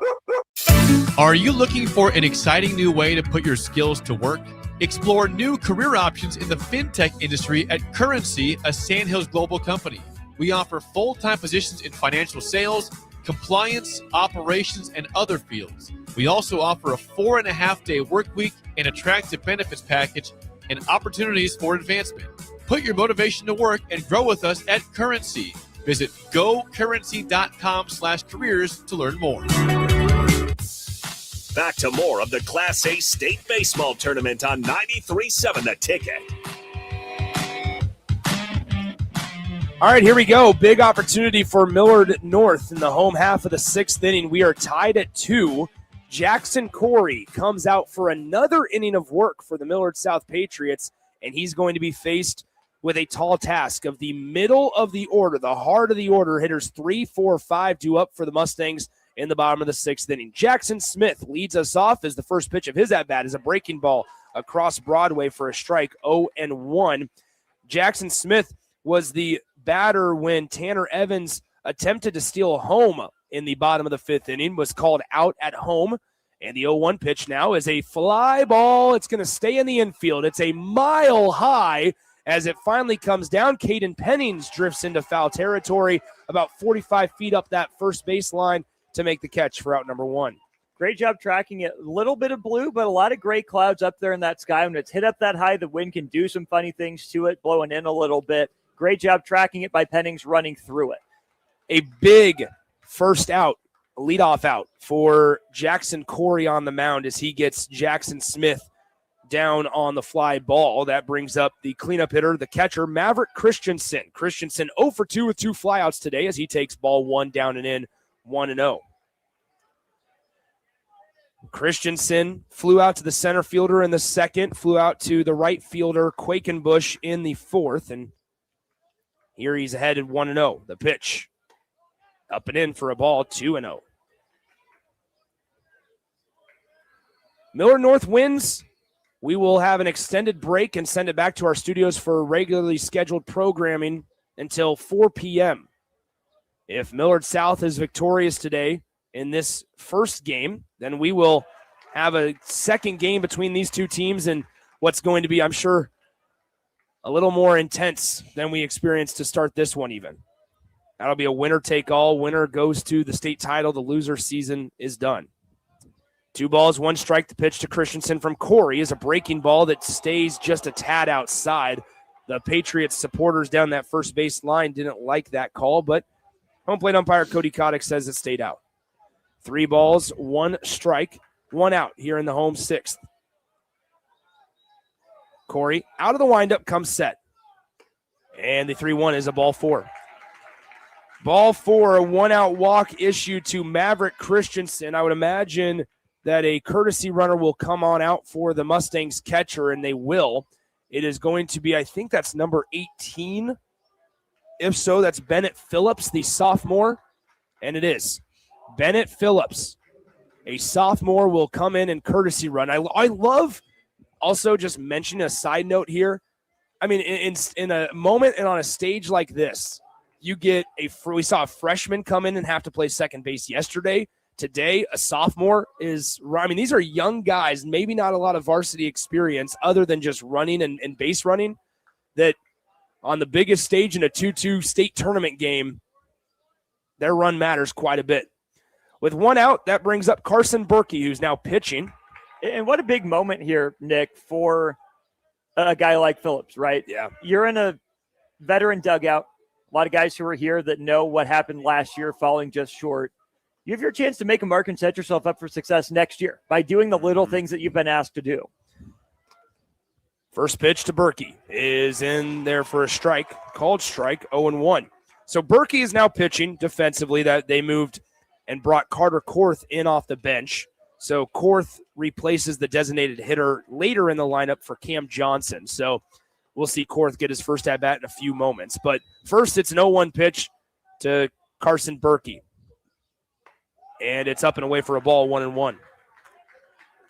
Bennett Phillips, the sophomore, in for Christensen at first as the courtesy runner. He's not getting too far off that first base bag against the right-handed pitcher, Jackson Corey. 1 ball, 1 strike. As Corey takes a breath and fires. This one hit well into left field. It's trending towards the foul line, and it's going to be just a touch foul. It hit off the net and then the foul pole.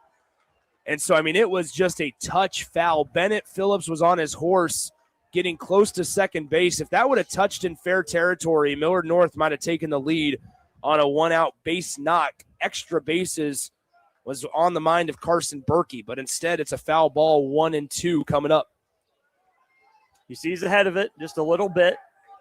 Breaking ball out, get him chasing, or fastball up. His eyes are probably big as dinner plates, Berkey's, that is. The wind blowing a little more towards the right side of the field. Here's the pitch. Ground ball, soft chopper, fielded by Wick. No, it's not. It's bobbled. It gets past the glove. Phillips is going to go ahead and turn around second into third. Phillips goes. Now to second base goes Berkey. He was indecisive. Almost went back to first a couple of times, then went to second. McAndrews at third was unclear whether or not he wanted to throw and try to get him out at second base. And now Millard North is in business. Runners at second and third with less than 2 outs. And we may have a pitching change here at Warner Park. My goodness, what looked to be a routine ground ball. Logan Wick misplayed it out at shortstop. It went over his glove and into center field. The sophomore courtesy runner, Bennett Phillips, was indecisive at first if he wanted to go from second to third. He decided to just get on his horse. Jackson Corey's day is done, and we're going to have a new arm on the mound for the Millard South Patriots in the bottom of the 6th. We will step aside and come back, tell you about the new Patriots arm as Millard North has ushered Jackson Corey out of this game, and we are tied at 2 on 93.7 The Ticket. If you've been looking for a reason to fill up your car with E15, how about this? E15 can help you save big at the pump. And save the planet by cutting greenhouse gas emissions. Any car 2001 or newer is approved. Speaking of good, it's made from corn, which is great for farmers. As I was saying, if you need a reason to choose E15, there you have them. E15, engine smart, earth kind. Visit chooseE15.com to learn more. Imagine starting your day with a computer glitch that leaves you feeling stuck, frustrated, and unable to get your work done. You have 1,000,001 things to get done today, and waiting for the tech issue to solve itself isn't one of them. It's time to let Hamilton handle the tech so you don't have to. We help businesses across the state spend more time on what they do best and less time frustrated with office technology. As the official business IT partner of the Huskers, we're focused on providing custom solutions that set you up for success now and in the future. Connect with us today at hamiltonisbusiness.com. Back to more of the Class A State Baseball Tournament on 93.7 The Ticket.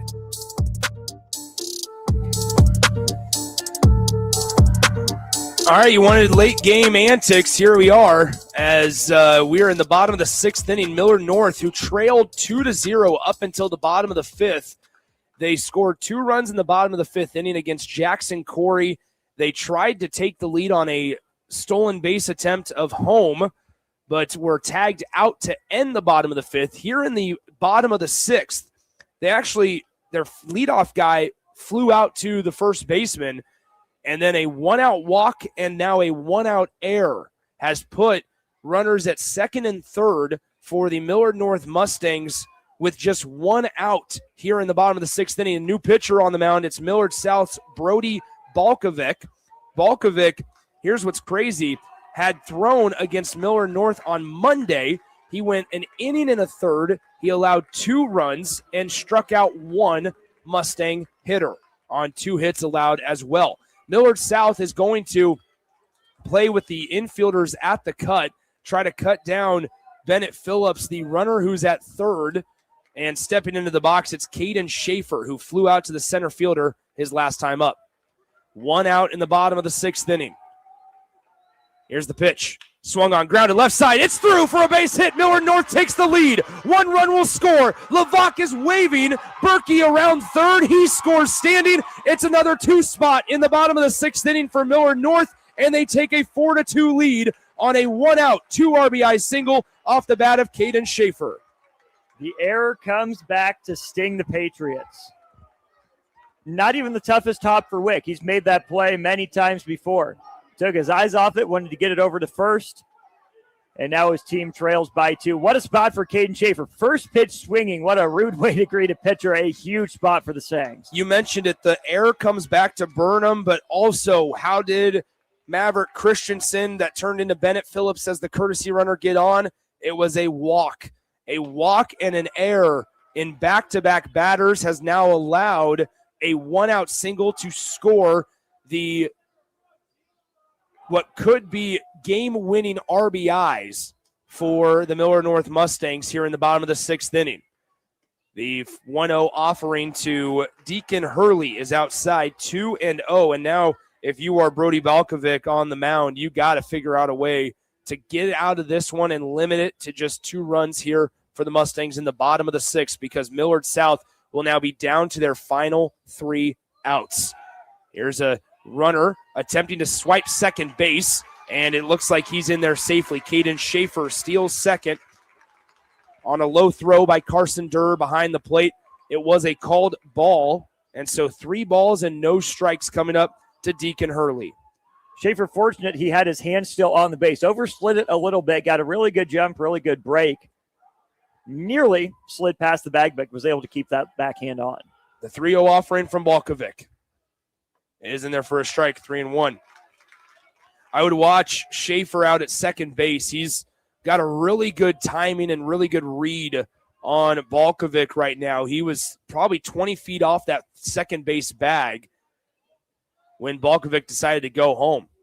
Here's the 3-1. Grounder through. No, it's going to be fielded on the backhand by Christensen. It took a friendly Millard South hop off of the mound, and it kind of caromed more towards the second base side of the bag. Initially off the bat, I thought it was going to go right up the middle for a base hit, but as it hit off the curvature of the mound, it went into the backhanded mitt of Gavin Christensen out there at second. He makes the backhanded play, and it's going to be out number 2, but advancing to third on the ground ball is Caden Schaefer. So now a wild pitch could potentially score the 3rd run of this inning as the first pitch of the at-bat to Carter Korth, who's in there for the first time today after he took over in the defensive field at third base, is in there for a strike, 0-1.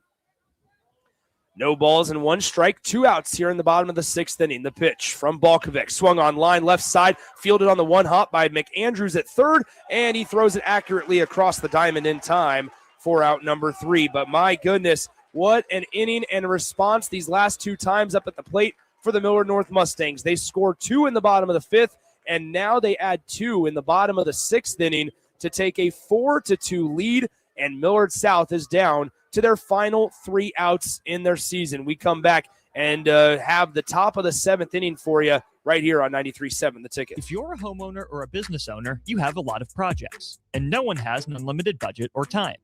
Sunbelt Rentals makes all jobs less stressful with no need to purchase large equipment or hire a crew. You can do it yourself with rentals and everything from aerators and power rakes for spring yard work to stump grinders, concrete mixers, tile saws, and more. Check out their inventory in Lincoln, north of Cornhusker Highway on 56th Street, or online at sunbeltrentals.com.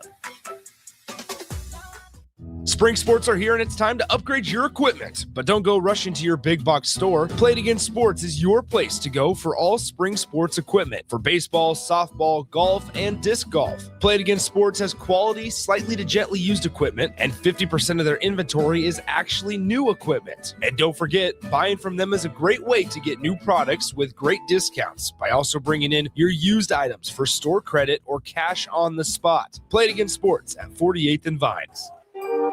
Back to more of the Class A State Baseball Tournament on 93.7 The Ticket.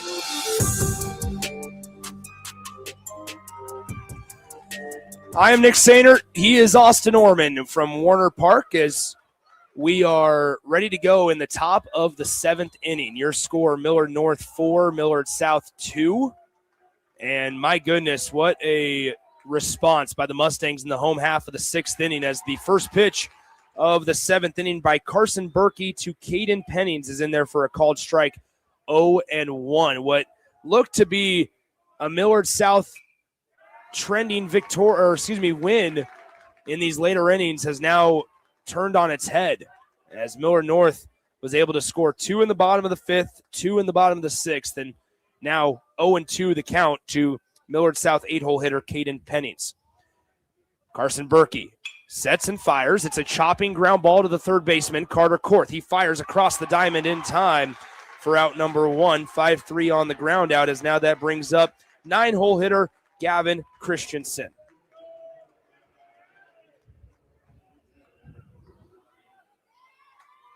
So once again, 1 out here in the top of the 7th. Millard South needs to beat Millard North 2 times today to advance to the state championship game. If Millard North is able to hold on for 2 more outs, as it's a ball 1 to Gavin Christensen, if they're able to hold on for 2 more outs, we'll send it back to our studio for regular programming and then welcome you back out here at 4 o'clock or so for Lincoln East and Papillion La Vista South. Myself and Austin Norman on the call of that one. Gavin Christensen ahead in the count, though, 3 balls and no strikes. And a 1-out walk is exactly how Millard North started their last inning with they scored 2 runs as the 3-0 offering is in there for a called strike. And to make matters worse, the lineup will turn over to Braden Swaney, the future Kansas State Wildcat here. As the 3-1 pitch is fanned through by Gavin Christensen, 3-2.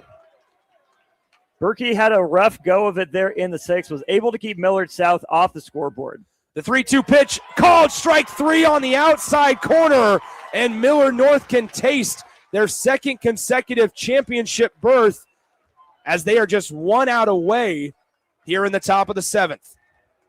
Christensen knew it the whole way, didn't protest, hung his head and started walking back to that first base dugout. So now it's Braden Swaney who has walked his last time up. He takes a called strike on the inside corner, 0-1, and I know if you're not here, you can't necessarily feel it, but Austin, the momentum has completely turned in these last 2 innings as the breaking ball stays up and away, 1-1. And I give Millard South a lot of credit, though, for how they handled that 6th inning. They got the leadoff base runner. They did everything they could to answer. They just weren't able to push the run across, which felt to me like the turning point, even more so than the 2 in the bottom of the 5th. I want to give Millard South a bunch of credit for McAndrews, the at-bat that he had getting him to third base, but then the lack of timely hitting. Yeah. And then you felt it from Millard North. The 2-1, Swaney takes inside, 3-1. And if Swaney can get on, then it'll be Logan Wick, the 2-hole hitter who made the error in the field that last half inning. The 3-1, swung on and missed, a hardy cut by Braden Swaney, and we're going to have a payoff pitch. Millard North, 1 strike away from playing in the Class A state championship game against the winner of Lincoln East and Papio South. The 3-2, it's inside ball 4. So Braden Swaney takes a 2-out walk, and wow, we got to love sports because the ball always finds you. Logan Wick committed the error in the field in the bottom of the 6th inning that eventually allowed 2 runners to get into scoring position that both runners scored in the bottom of the 6th. Now up to bat, it's Logan Wick. Righty-righty matchup as Swaney is at first base. Down by 2 are the Patriots as Wick takes ball 1 up and away, 1-0. And now if you are Millard North and you're Berkey, you're not really worried about that runner at first base. That run doesn't mean anything, at least not that much, right? With Millard North being up by 2, if Swaney wants to take off and go to second, you just give it to him. Yeah. Logan Wick stands in as we have a conference on the mound. While we have a break in the action, let's pause 10 seconds for station identification here on 93.7 The Ticket. This is Lincoln's home for sports talk on the FM dial. Also online at theticketfm.com. On the internet. KNTK FM Firth, 93.7 The Ticket. Nick Sainert, Austin Norman with you, our entire crew back in our 93.7 The Ticket studios, as we appreciate them for staying connected and helping us make sure that you guys can hear all of the Class A and B action that we've brought to you since last Friday. 1 ball, no strikes, 2 outs here in the top of the 7th inning. Millard North is 1 out away from punching their ticket to Friday night's Class A state championship game. Millard South trying to stay alive here. Logan Wick is the batter. Carson Berkey the pitcher. The 1-0 is loaned away for a ball, 2-0. We saw Millard North start Cale Weimers on the mound. Then they brought in Chase Collins in relief. And Carson Berkey now trying to slam the door shut. 2 balls, no strikes, 2 outs. Top of the 7th. The pitch from Berkey. Swung on and fouled off over our right shoulder down that first base line, 2-1. So if this result holds, we will have the 4 p.m. first pitch between Lincoln East and Papio South. Here's the 2-1. Ball 3. If Millard South is able to scratch across 2 runs in the 7th, we'll see how this one ends. If Millard South ends up coming from behind and winning, then we will have these same 2 teams playing again. 3 balls, 1 strike, and 2 outs here in the top of the 7th inning. The pitch from Berkey is ball 4. So now Berkey, back-to-back walks with 2 outs, has put the game-tying run at first base with the 3-hole hitter Brady Parrish due up. Brady on the day, 2 for 3. He's singled back in the 3rd. He singled in his last time up in the 5th. Flew out back in the 1st to end the 1st inning. Here we go. The wind lightly blowing the flags in right center field. Left-handed hitter Parrish stands in and takes a called strike 1 on the inside corner, 0-1. No balls, 1 strike, 2 outs in the top of the 7th inning. Runners at 1st and 2nd for Millard South, who trails by 2, 4-2 to Millard North. The 0-1 pitch from Berkey is a breaker in there for a called strike 2. And yet again, we find Millard North and Carson Berkey on the bump, 1 strike away from ending it. No balls, 2 strikes. Berkey comes set at the belt. Looks the runner back at 2nd. Kicks and fires. This one, a shallow pop fly into left field. Is it going to hang up? It will. Millard North is going back to the Class A state championship game as they knock off Millard South 4-2. They scored 2 runs in the bottom of the 5th, 2 in the bottom of the 6th, and Millard North will have a chance to knock off either Lincoln East or Papillion La Vista South on Friday night at 7 p.m. We will step aside, come back, and wrap this one up. It's a 4-2 final in favor of Millard North right here on the 93.7 The Ticket channel. At Jimmy John's, we don't make sandwiches. We make the sandwich of sandwiches. We use fresh veggies because we don't hate salads. We just feel bad for them. We make our sandwiches exactly how you want because you're the one who's eating it. And we bake bread all day, every day because stale bread isn't bread. It's croutons. Sandwich history is written by the victors. Good thing we have legible handwriting. Jimmy John's, the sandwich of sandwiches. Order pickup or delivery on the app. Spring sports are here and it's time to upgrade your equipment. But don't go rushing to your big box store. Play It Again Sports is your place to go for all spring sports equipment for baseball, softball, golf, and disc golf. Play It Again Sports has quality, slightly to gently used equipment, and 50% of their inventory is actually new equipment. And don't forget, buying from them is a great way to get new products with great discounts by also bringing in your used items for store credit or cash on the spot. Play It Again Sports at 48th and Vine.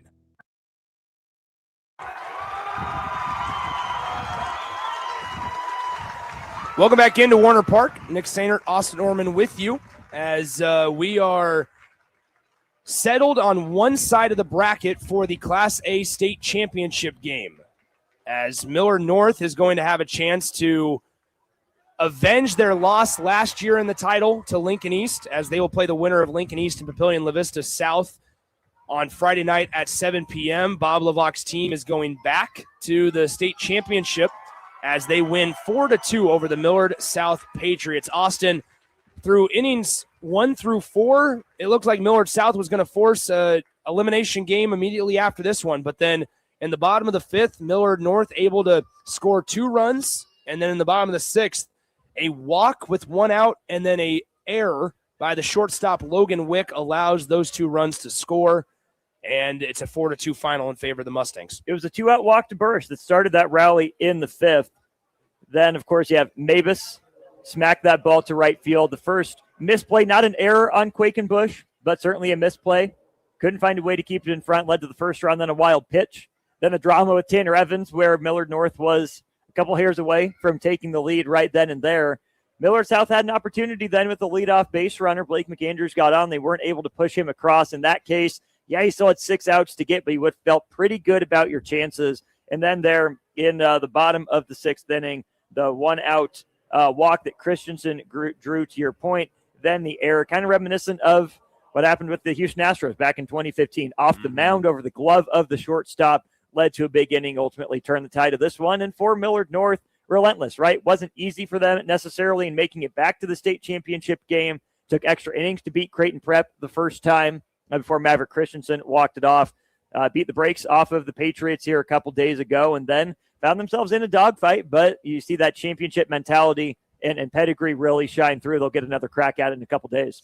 So there you have it. We have one of our teams participating in the Class A title settled, as it's going to be the Millard North Mustangs on Friday night at 7 p.m. Now the question will be, is it Lincoln East as they'll try to defend their crown, or will it be the Papillion La Vista South Titans? We'll find out. 4 p.m. first pitch for that one. Lincoln East only needs to win 1 game. Papillion La Vista South needs to win 2 against the Spartans here today and tonight if they want to be able to take away the defending champions' rights to defend. Now, that'll do it for us from Warner Park for a couple of hours. We'll talk to you at 4 p.m. for the first pitch of the Spartans and Titans. But for now, let's send it back to Jake Bachhoven and the crew in our 93.7 The Ticket studios for your regularly scheduled programming. It's been a 4-2 ball game in favor of Millard North over Millard South right here from Warner Park on the Class A State Baseball Tournament on 93.7 The Ticket. Are you looking for something different for lunch or dinner in